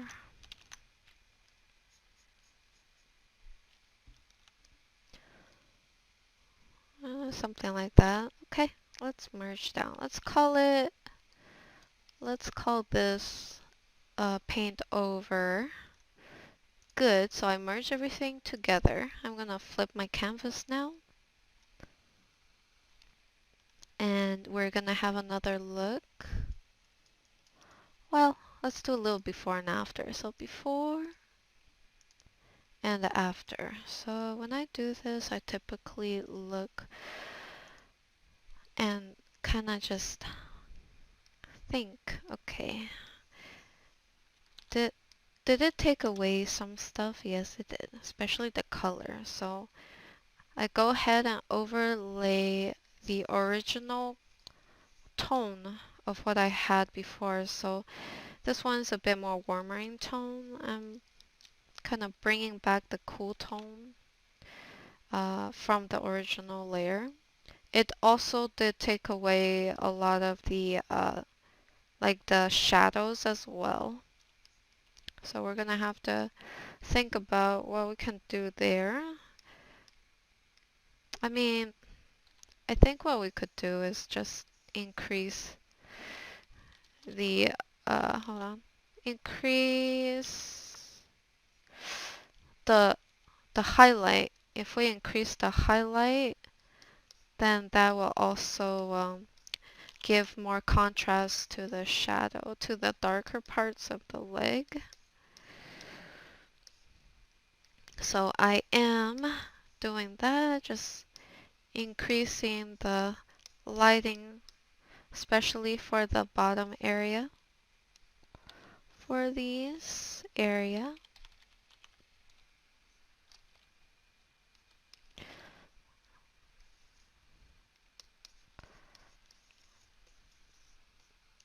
there we go. This part could use a bit more brightness.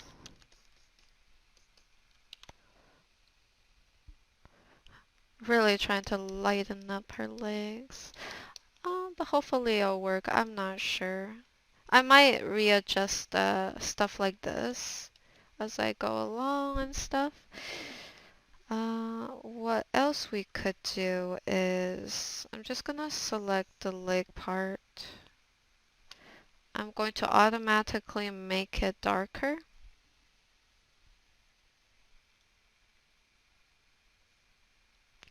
And then I'm going to go ahead and manually remove some of that filter I just did. Let's go ahead and do this. And maybe around the, actually no, wait, down below. Now I'm removing some of the shadow part and bringing back the brighter areas, especially the brighter area that is gonna catch more of the lighting. The bleh, the lighting's hitting the high points of the leg. Sorry, I was trying to explain it. I'm not very good at describing what I'm doing sometimes. Ooh. Okay.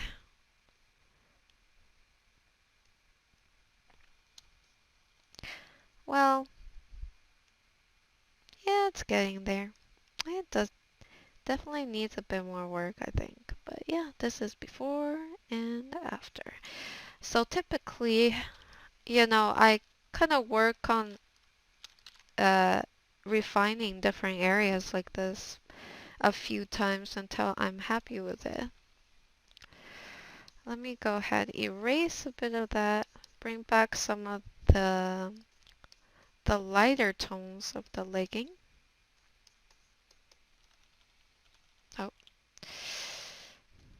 Oh, but yeah, I'm gonna keep it as it is for now. Hopefully, I'll be happy with it later on. I might add some changes to it. But yeah, let's go ahead over here down below. Where is the dress? So this is my Chinese dress layer. This is where I keep the extra fabric.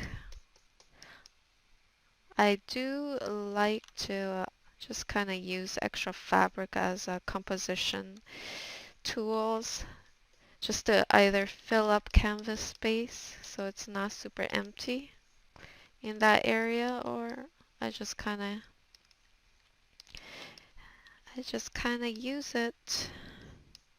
Actually, usually it's only for composition purposes.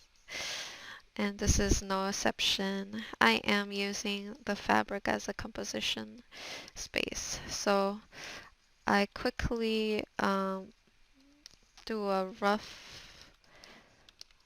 what's it called, a rough positioning of where I want the folds to be, how the lighting will be and stuff like that with the solid round brush, and then go in with the airbrush to blend it all together. There needs to be a combination for this for sure. You can't just use airbrush throughout because then it'll look a little too soft, and we want it to still look um, sharp in certain areas, especially for the shadows. Also, I'm gonna use the lasso tool to help me. Ooh, that's a little too wrinkly. I might have to switch it up a bit. Maybe I'm trying to think. So, if the lighting is coming from below, that means the chair, the stool will cast a shadow on the fabric.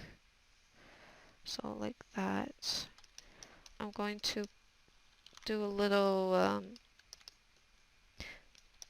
rough estimate of the stool casting a shadow,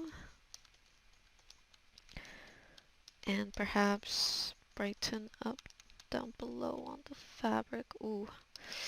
Well, this is what I'm trying to go for, but it doesn't actually make too much sense. So I usually try to kind of experiment a bit with lighting shadow like that. You know, it would help. It would definitely be more helpful if I had an actual reference for this, but I'm just trying to, now it's time to use my brain power. My brain power trying to calculate, well, to, what's it called, theorize? Theorize how the lighting would react to its surroundings. So if my lighting is coming from below, then hopefully it would look something like this. Let me go ahead and blend some of these areas in as well. So yeah,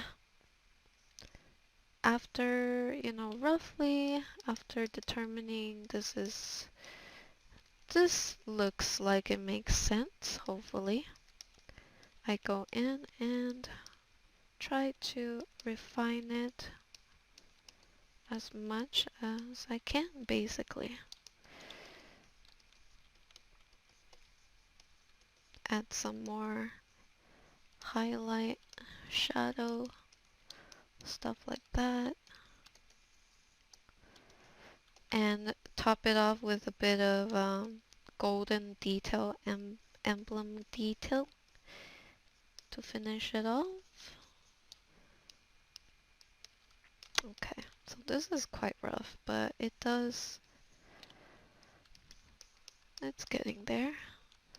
And I'm gonna use the lasso tool to help me to keep some of these area really nice and clean.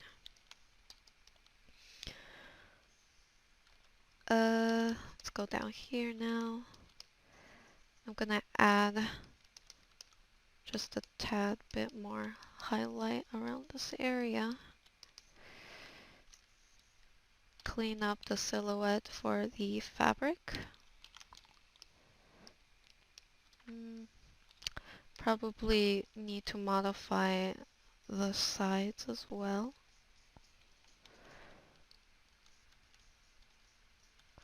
I do recall Ada, she did well in one of the Resident Evil games. Her dress was quite long, so hopefully this is kind of like a tribute to that.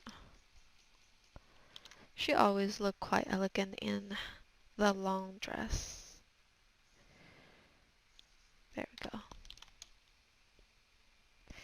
This should probably be a little bit up here, higher. And I guess I have to also kind of play with the deformation of the dress and how it drapes against the chair too. So I'm gonna have to work on that. But yeah, constantly I'm just looking at the shape of the fabric. I try my best to make it make sense, basically, as much as possible. Other than the lighting, we can be a bit creative with that, but fabric deformation, I try to make it at least 40% plausible. Fabric is that one thing you can kind of go crazy on and make it bend to your composition to help it. But when it comes to draping it, I try to at least make it a little bit more plausible. Especially reacting to like chairs and stuff like that. And covering a character's body, stuff like that. Yes, those are the times I have to focus and really make sure that it does feel like it's getting draped around the character and it's reacting correctly with its surroundings. So yeah, I might take a bit more time on this part. I think I have to render out the chair a bit more. Yeah, I'm not quite liking how I'm blending it. Okay, let's keep it like that. And I'm gonna have to render out the chair in the background, which will be a very similar process to how I did the legging, just kind of paint over it until I'm satisfied with it. That's pretty much my model for most of my art. Paint over it until I'm satisfied. And also a lot of this warping stuff around. Yeah, basically. I will see you guys in the next part. I gotta stop recording, but basically I'll be doing I'm gonna render out the chair off camera, and I'll probably touch up a bit more, and we shall be back for another hour of this. I'm gonna rotate and work on it some more. So yeah, see you guys soon. Welcome back, guys. So I went ahead, fixed up the chair a little bit, just refining a bit of it, and also the drape. I tried to kind of match up the lighting throughout the chair and the fabric itself. Um, yeah, that's pretty much what I did. Didn't really touch the leg as much as I thought I would. But anyways, let's get back into it. So for the next hour, I'm going to just be doing a bit of cleanup and perhaps even adding a bit of detail. I found this Chinese uh, emblem of the tiger, and I'm going to be using this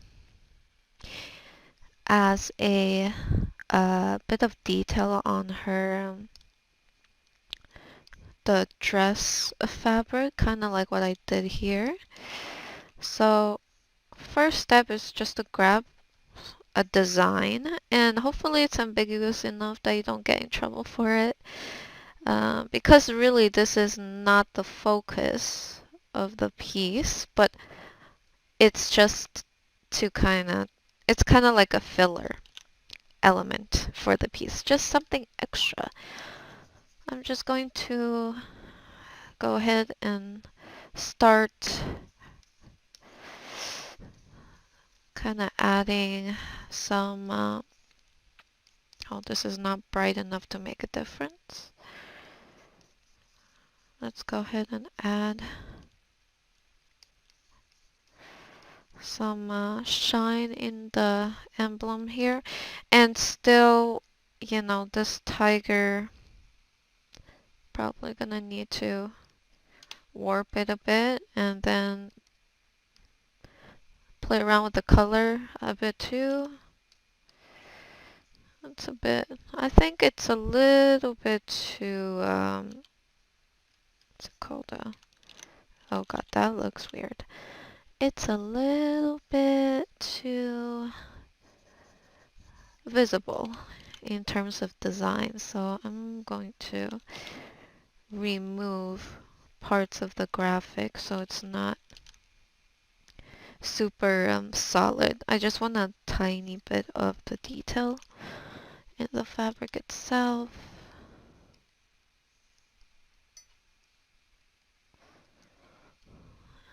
Probably need to look for another dress detail. I'm just looking for a texture that has some sort of golden detail, and so that I can use that in the fabric. But it's quite common to find a Chinese style dress with gold details, so that won't be an issue. The issue is trying to find a picture where the golden emblem can be isolated easily. Okay, let's try this. I'm just gonna grab this. So nice and isolated. Now we're gonna work this into the dress itself somehow.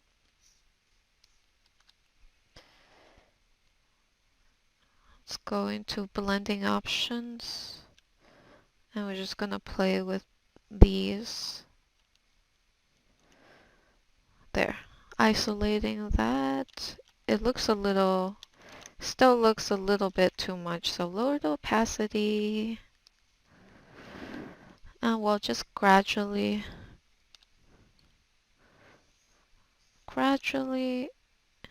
I'm gonna move this downward a bit to create some deformation in the emblem to match the drape.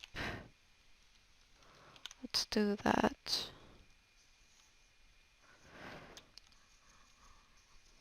Go in. I'm going to add some of this detail.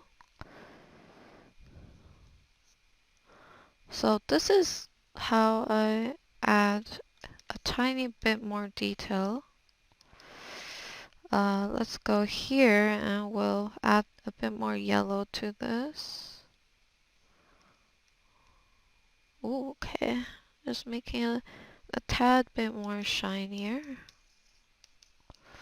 Alrighty, go back to here, and I'm gonna take this whole big chunk of gold emblem design, and we're gonna do the same blending options, play with the toggle here until we only get the gold part. I'm gonna merge down to a new layer so that the effect is applied to the layer, and then manipulate the or warp the design to fit. Okay, this might not be the best placement. Maybe we can put it all the way down here.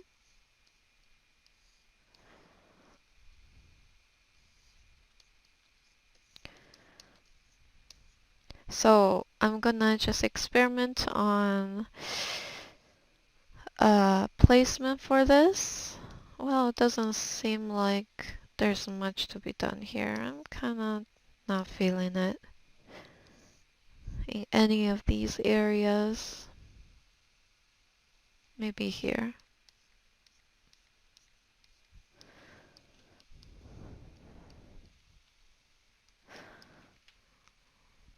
Block it in.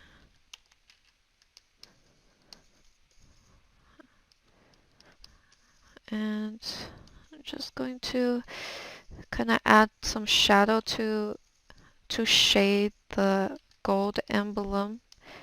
This will help kind of blend it a bit more into the fabric itself. So we'll do something like that. Let's play around with the brightness contrast.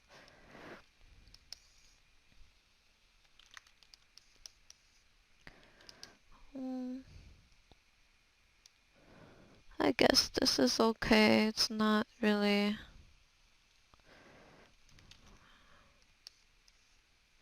It's not really giving me the vibe that I was hoping for.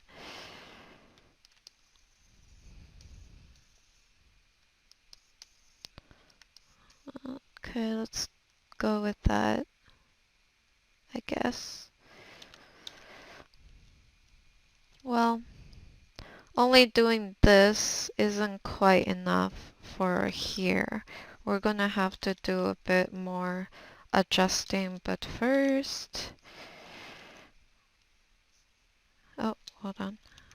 I'm gonna go ahead and kind of play around with the fabric. Gonna try to put in some deformation in the fabric itself.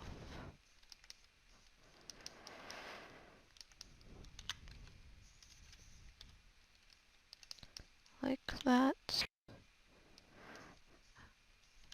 This way, you know, it breaks up the very flat shape that it initially had, which I kind of feel like it's a little flat.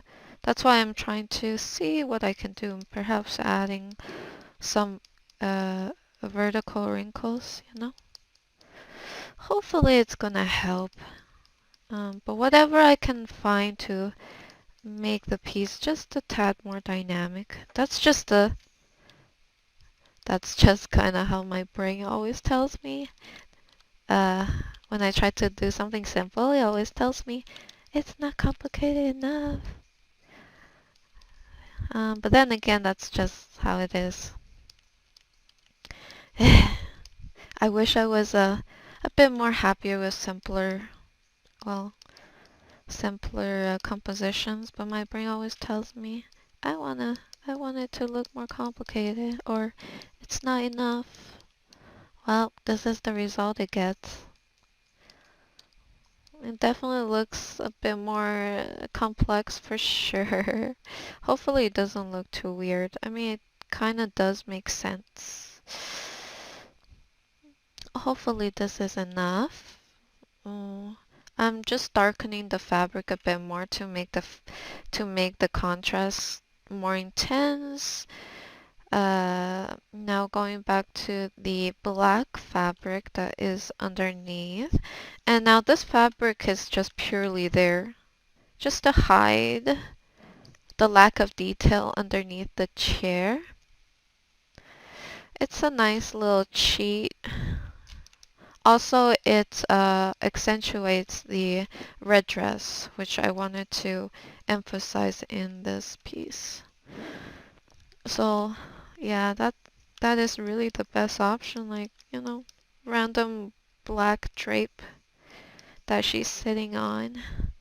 It's okay. It's kind of just like one of those composition things you can do. Probably not as much in real life, but in real life you probably don't need this as well. You find other ways to put there to accentuate composition of the photo. Okay, let me try to do the same with the black fabric. Perhaps add some vertical fabric folds, hoping that perhaps it might help the composition. Yeah, actually, it's not too bad. It really isn't all too bad, so I'm gonna go with that.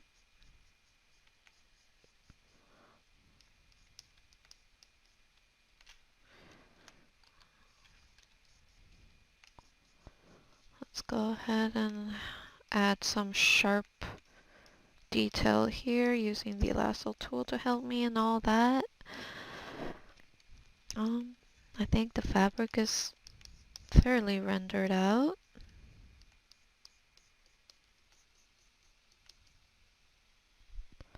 Let's go here.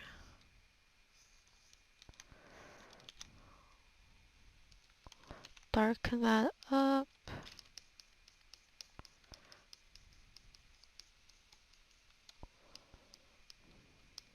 Let's go back to the black drape. And I'm gonna do a little contrast here as well in the dark drape. Okay, that's actually, it's not looking half bad. Okay, I'm gonna keep it like that. Okay, now I'm gonna go onto her hand.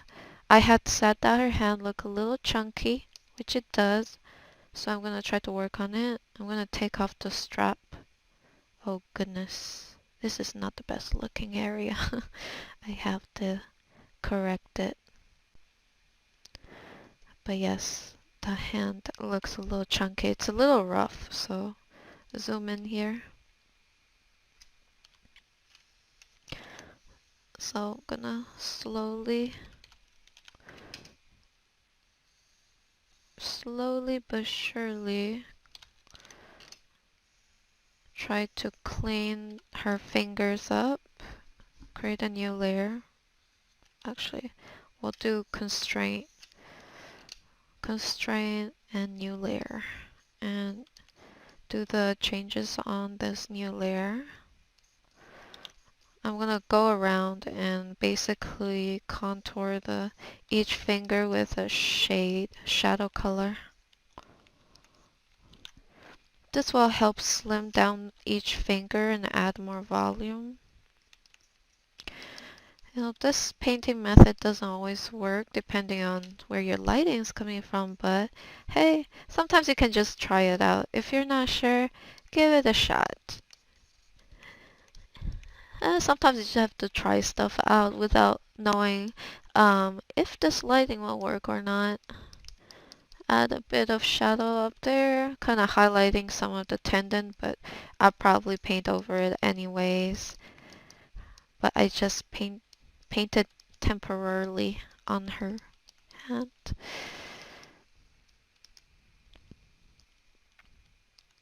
Think hand is looking better. Highlight underneath so that I can add a bit more shadow. Same for here.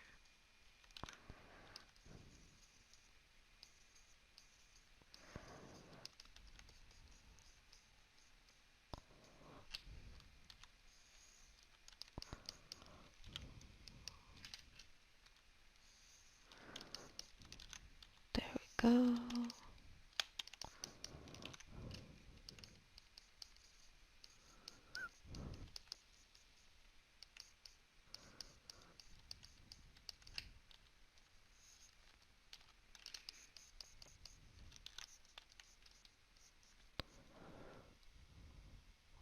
Okay. Before, after. It's already looking a lot better, I think.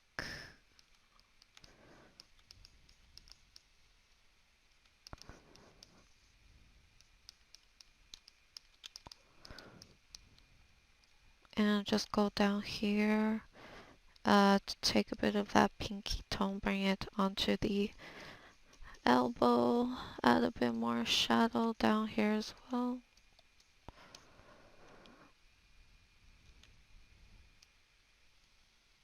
Before, after. And let's go back to the top layer. Create a new layer, constraint it down.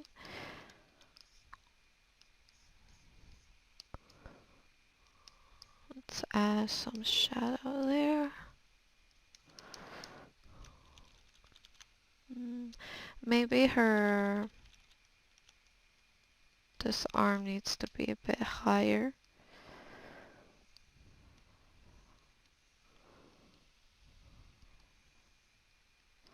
Warp, I'm just warping the hand a bit.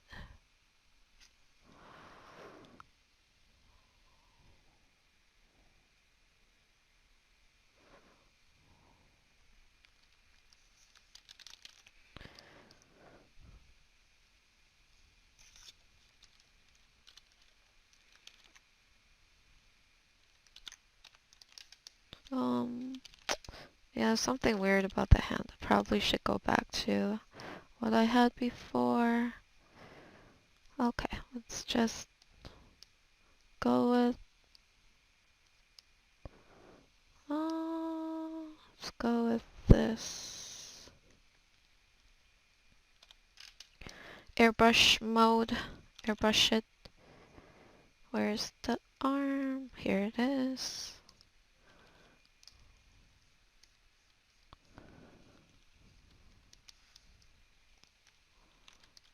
There.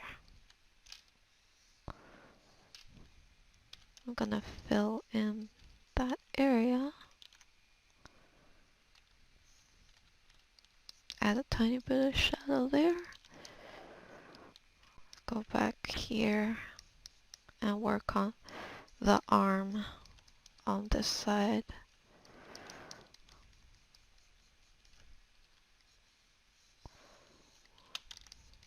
Just going to clean up the rendering down here on her side here. Although it's mostly going to be covered up anyways, but we'll just do that anyways.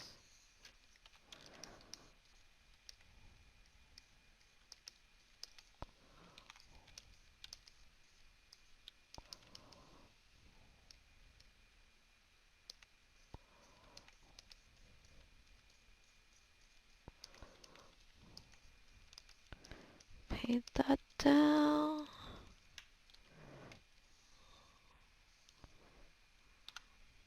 Clean up the silhouette there. There we go. Once I have the strap on now, I have to add a bit of shadow here. Only cause it felt a little bit too sharp. The way her carry-on is kind of a bit too sharp against her arms, so I gotta somewhat blend her this with her skin tone. So one way of doing it is just kind of to add shadow between those two elements of the character, and there's just a certain amount you have to get right. It can't be too sharp, nor too dark, nor too bright. It's kind of confusing, but yeah, if you observe this type of interaction of different elements with your own body, you can tell like how the shadow, drop down shadow from the element onto your skin, stuff like that. But yeah, trying to get the right consistency.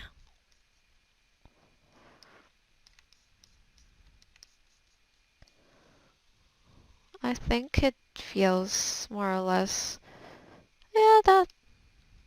So before, after. It's just a bit more integrated with the character. Probably need to work on this arm right here a bit more. I'm not quite liking it. Let's go ahead and add some more detail to her nails. French manicure is always a small but a nice little detail, I think. And then let's go ahead,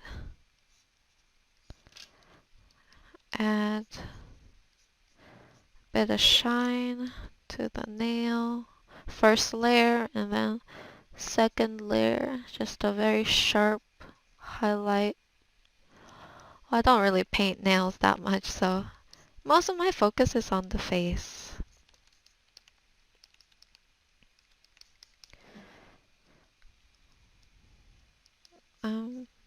Add a bit of highlight onto each finger.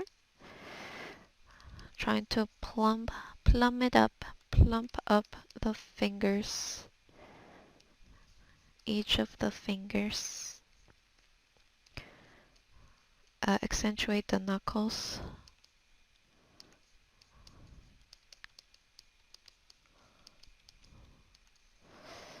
Of course, I'm kind of looking back and forth at the small preview because sometimes we can't overdo it. So let's go with this. Accentuate each of the individual knuckles further. Take a slightly warmer tone and add some blush to the warm parts of the hand. Take this color right here. Highlight the middle of the finger. Ooh, okay, that did not give the effect I want, but that's okay. Delete that part. I gotta paint the whip. Let's rotate it slightly, like here. Go back to the arm.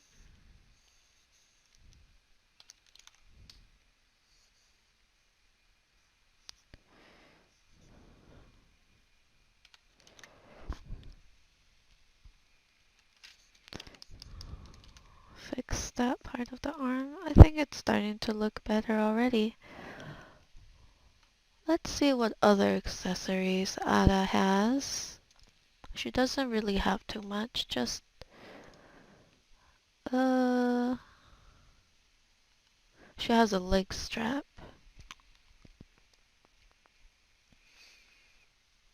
Yeah, I could probably give her a armband, but probably not. Should I? Should I give her a leg strap? Let's see. It should be around here. This is like a rough shape for the leg strap. Well,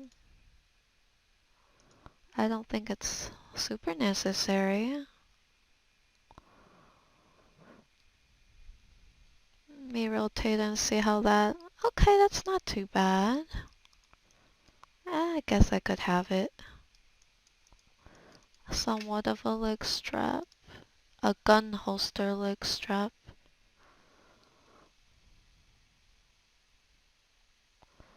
Let's see. Ooh, very cool. I'm just looking at cosplays. Oh, I see official Ada Wong photo from when, what's it called? It's not from the recent Resident Evil game, but an older one. Mm, I should separate this a bit, make it a little further apart from the reference I see. It is supposed to be a bit further.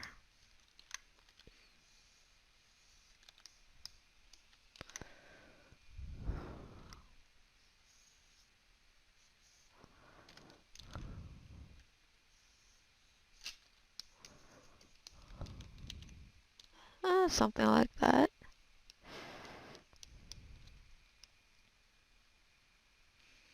I want to go back to the top layer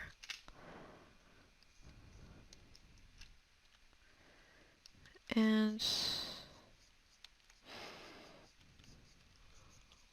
just do a little bit of a paint over here.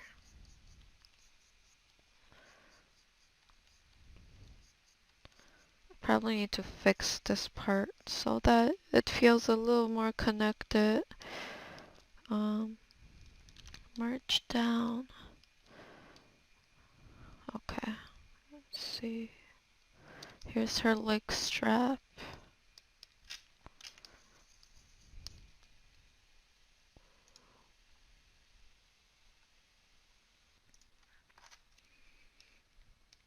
Alright, I found somewhat of a reference. Guess. Well, I don't think it's exactly like her holster, but hey, I can use it as a bit of a reference for this.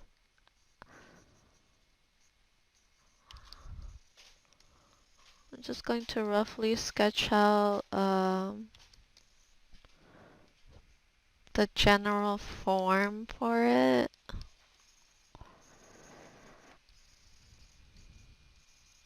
Holster there. I'm just going to start removing shape. It's kind of hard to tell what is going on here. I don't think I'll be adding the gun because it already kind of looks confusing for me. So this is probably not exactly good reference for this. I'm just going to use it for the pouch itself. Okay. Let's add some buckle detail here.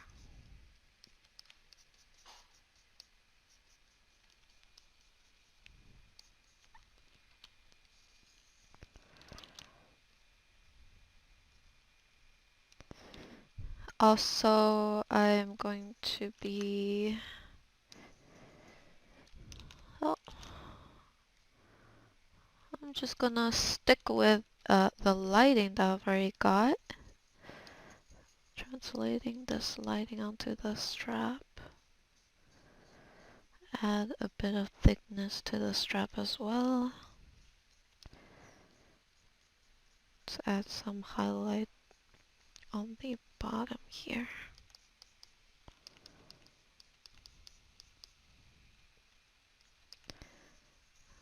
Bit of highlight towards the bottom of the pouch.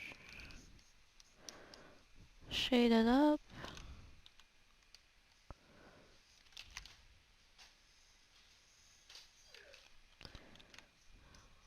Add a bit of highlight on the top here.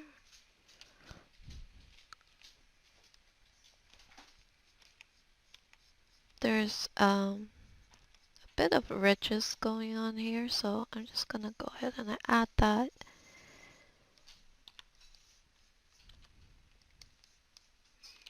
Add a tiny bit of highlight. Add some seam detail.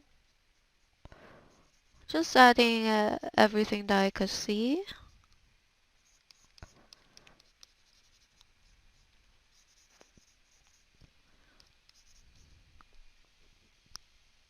Yeah, doesn't actually look that great. This needs to be a bit more towards the outer edge of her leg, I'm guessing. Just gonna pull the straps back where it is. I guess we could call it here. I'm just gonna do just adding some tiny little details, like little studs. It just it just adds a little bit more to the pouch. Make it look just a tiny bit more uh, utility looking. Maybe add one of these thingies. What's it called? A D-ring, I think.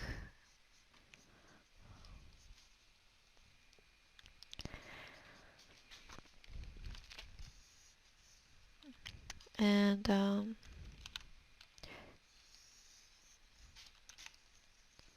add shadow.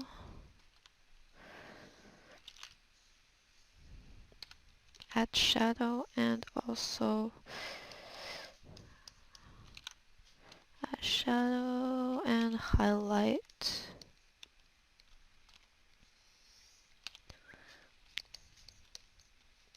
Bit of shadow around here. And then on the bottom too, add shadow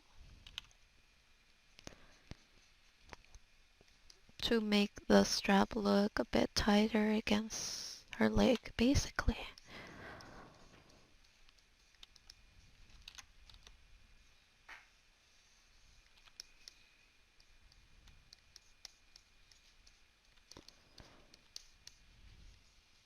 Let's do like this.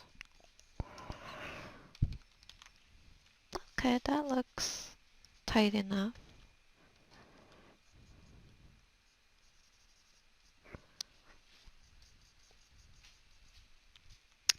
Let's take this color.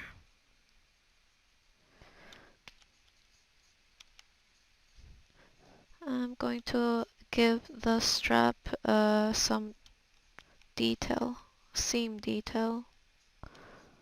Just gonna highlight each side of this.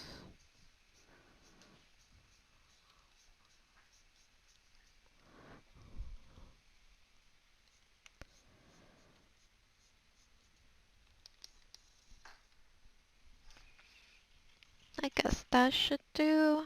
Well, it's good enough, I think. Alright.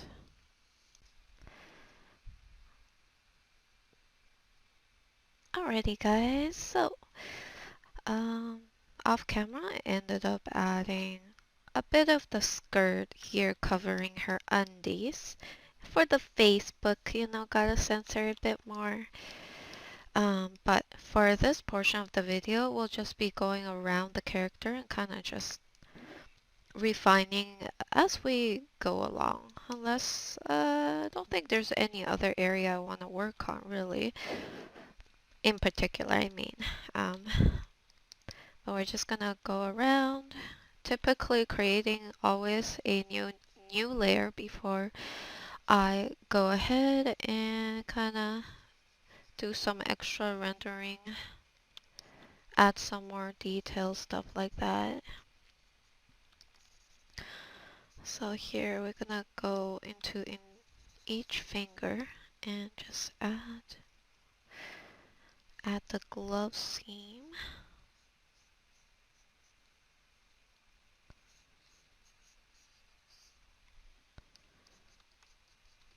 like that.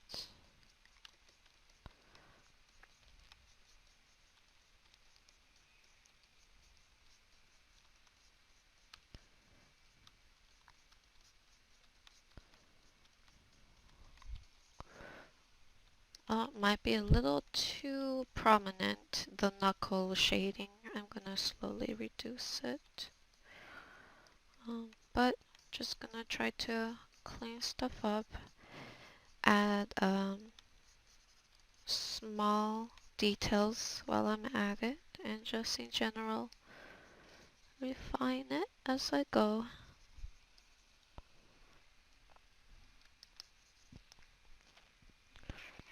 Before, after, I guess I'll do a little in between because I'm not too sure I like the paint over. I'm just going to also darken this area. Go to the whip.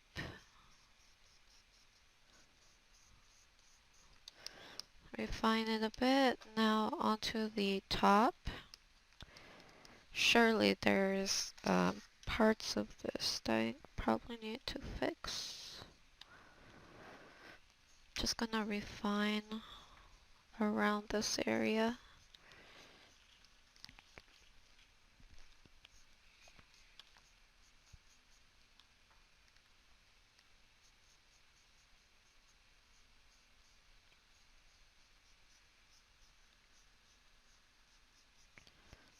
Let's add that.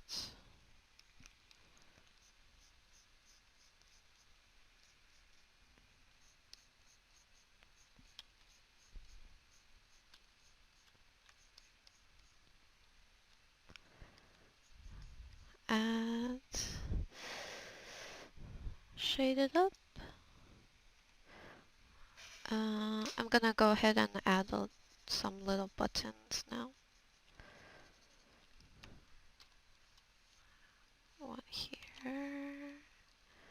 and the other one there.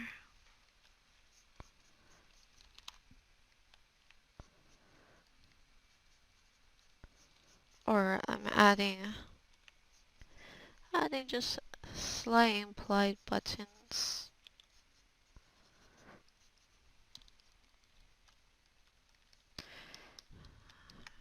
And gonna refine the shoulder area here. I'm just using my lasso tool to help me isolate the area I want to work on. Merge down, create a new layer. Gonna work on her choker here.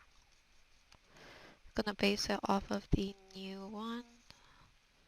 Oh, it's been a while since I drew Ada, but I did do a voiceover for her at one point.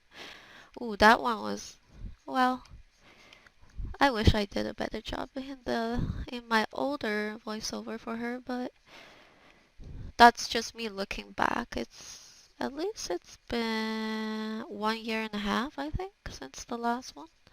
So this is like a bit of a newer one. Just going to imply a bit of a metallic emblem here.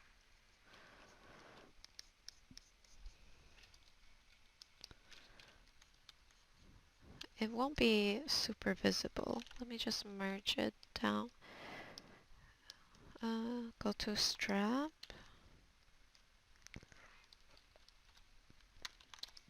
Now to the face. It's pretty rough. I did use a bit of texture on the lips of an actual lip. So yeah, it's kind of rough. I'm just going to try my best to clean up some of these spots.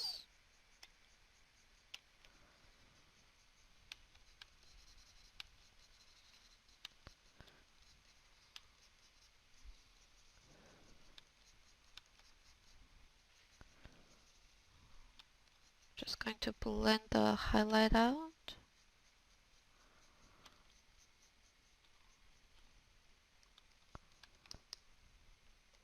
The eyes, I keep it fairly ambiguous. I usually like a pretty soft eye, so it's pretty ambiguous. Once I resize the picture, the eyes look quite sharp, so yeah, that's usually how it is. It's gonna look kind of blurry for now. Usually when you zoom in, it usually looks blurry. And while I'm refining, I do a little toggle on and off the layer just to see how it looks with the slight new changes.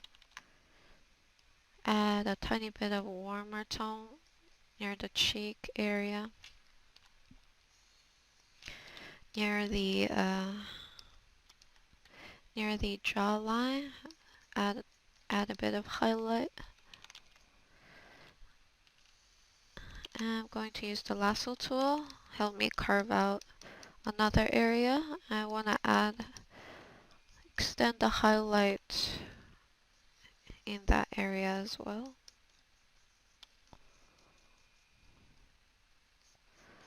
Hopefully it looks good. I'm gonna have to come back to this. Might be a little too sharp.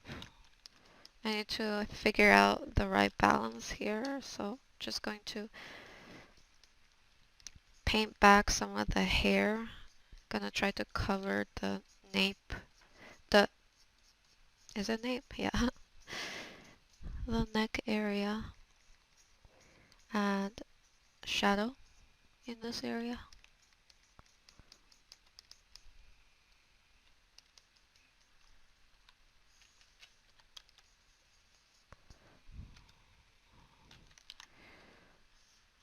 Let's go ahead and add back the highlights.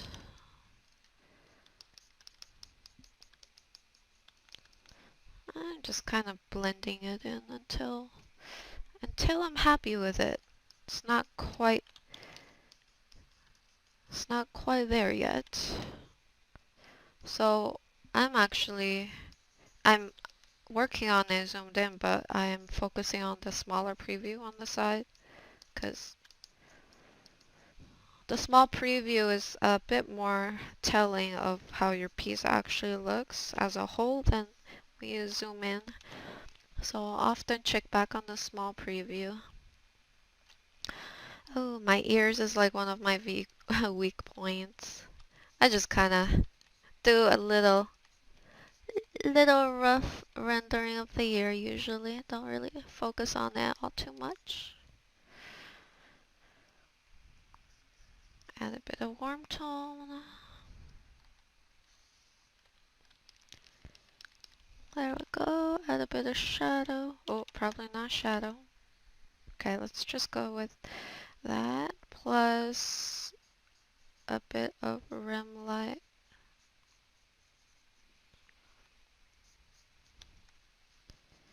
Wanted to give her a little bit of earring. I think she would look good in pearl, and that's kind of a pretty... Pearls are a good type of earring for fancy themes like this. Okay, now me. Oh, that's on the hair layer. Let me delete that. So onto the hair layer. The hair is like basically a collage of hair texture that I find and paint over of it and a lot of editing. So all this is just hair texture I found. And then I do a bit of paint over to make it fit the composition, also her head. I'm just going around her hair and blending stuff in.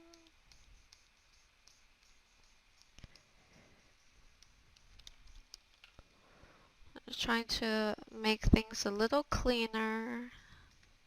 It looks a little messy here, but once we zoom out, it won't be as noticeable.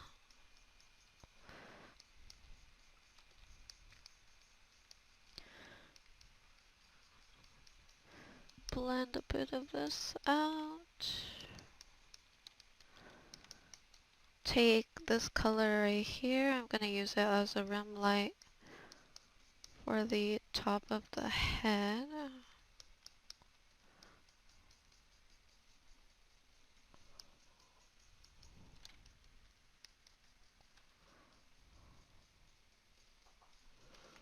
I wanna do a pretty distinct highlight for the top of her head.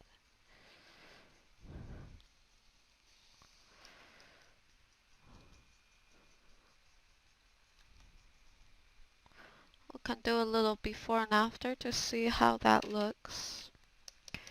Need to tone it down just slightly. Gonna take a bit of this color and I'm gonna integrate it a bit down here.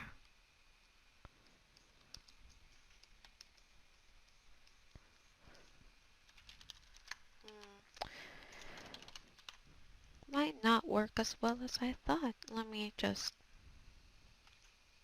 just remove this area. Let's see.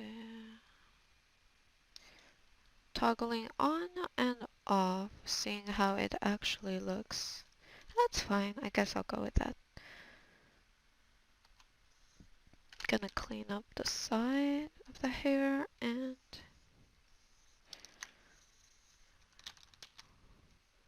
just going to select certain areas of the hair to darken just a bit. Add highlight. I'm just going about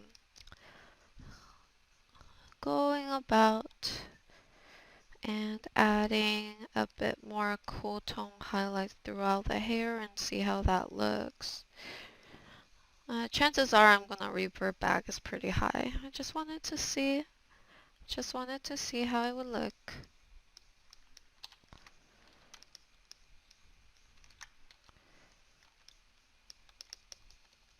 Let's do it like that. Add batches of highlight or imply batches of highlight.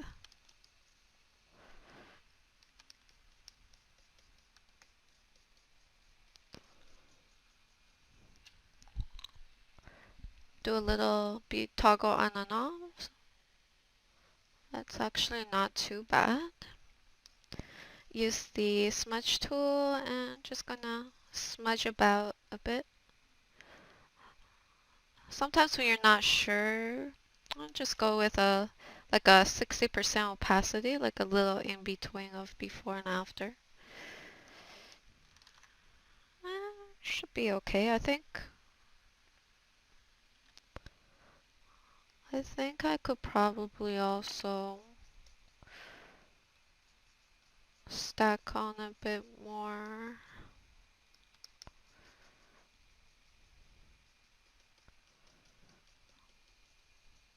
Stack on a bit more highlight slash shadow.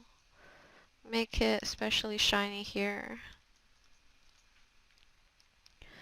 And I'm going to take this color right here.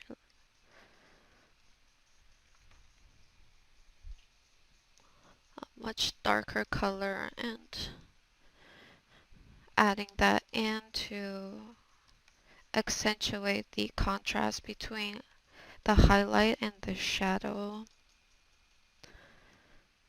So we can do a little toggle on and off again and see how it looks. And maybe just do like a little, just have it at 50-ish%. Oh yeah, it really helps to look at the small preview, 'cause sometimes that tells you if it's on the right path.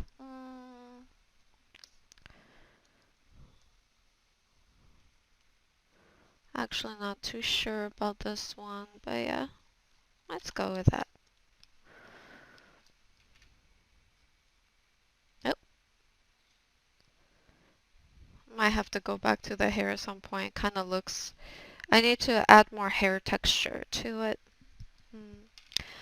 But let's go ahead and work on the cover for the dress cover for her.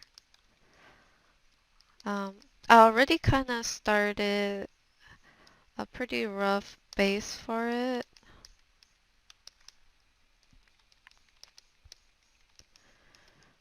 Now what I have to do is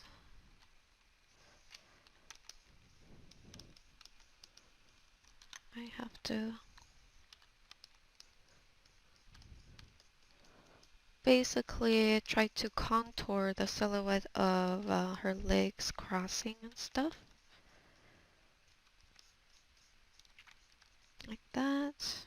And also I have to make sure that the fabric is painted in a way that feels like it's laying on other fabric.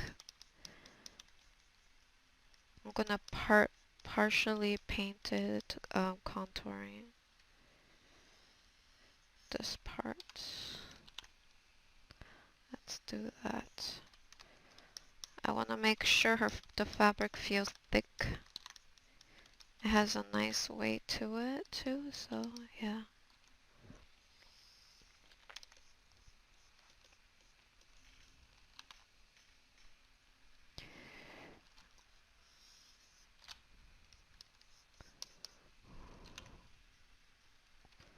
Oh, maybe I can just do this then.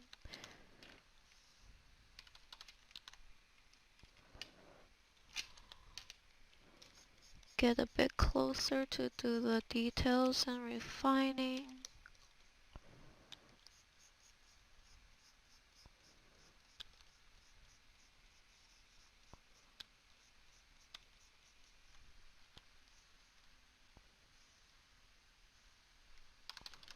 Complete.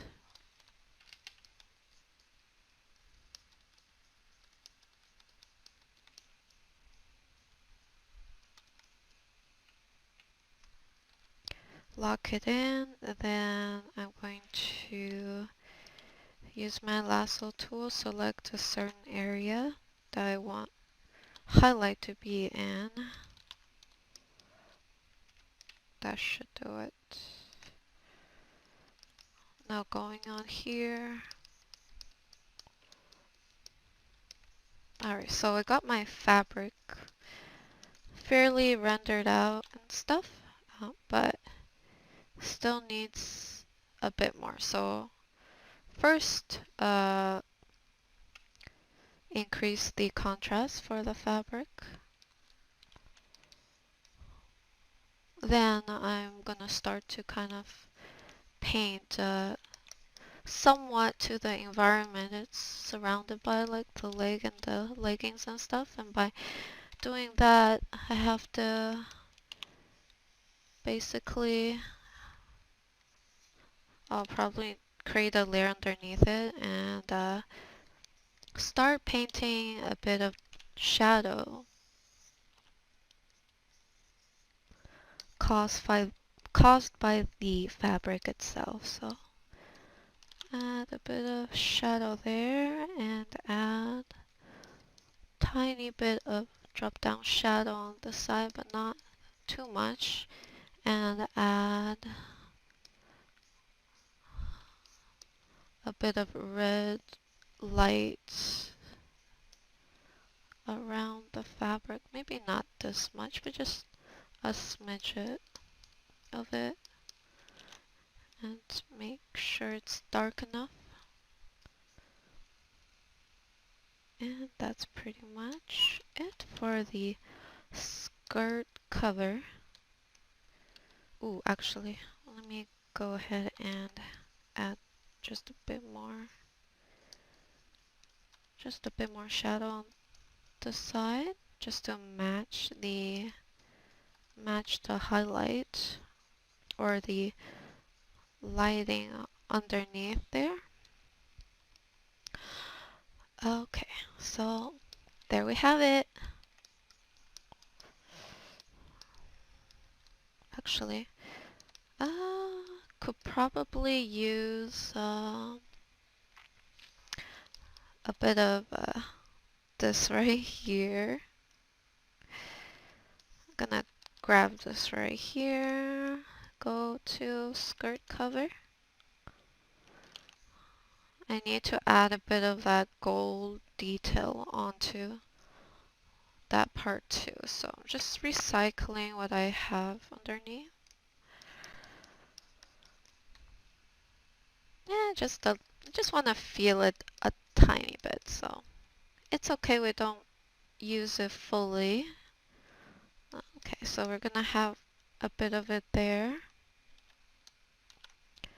And then let's go ahead and pick this part and put it on the side somehow. Again, we're just trying to use it slightly, so it doesn't matter if it's not super visible.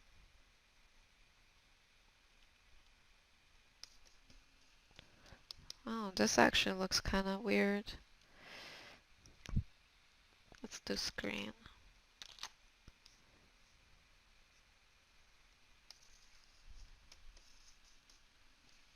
I think we can do it like that. Merge down. So now that that's done, I will go ahead and let's pick a gold color and basically go about further enhancing some of the details. But since we already have some sort of base to work from, it's a lot easier to just kind of add a bit of dimension to the flat gold detail. Add a bit under on the bottom as well.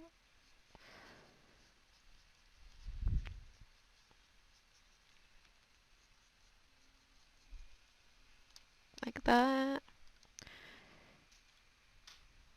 I'm just going to slightly erase this. Okay, merge down, and here we have it. Another drape. Ooh, that is very intense. I kind of dig that actually. If that fabric is quite intense in contrast, then I have to also make the bottom,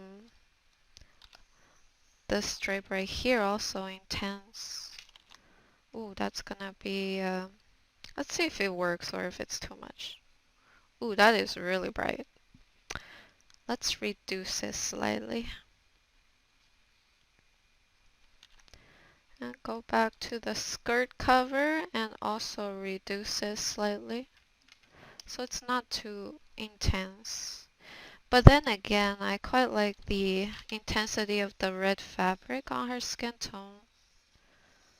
That's pretty nice. Let me see if I can also do it for her dress. So we'll increase the contrast of her dress. Ooh, that is intense.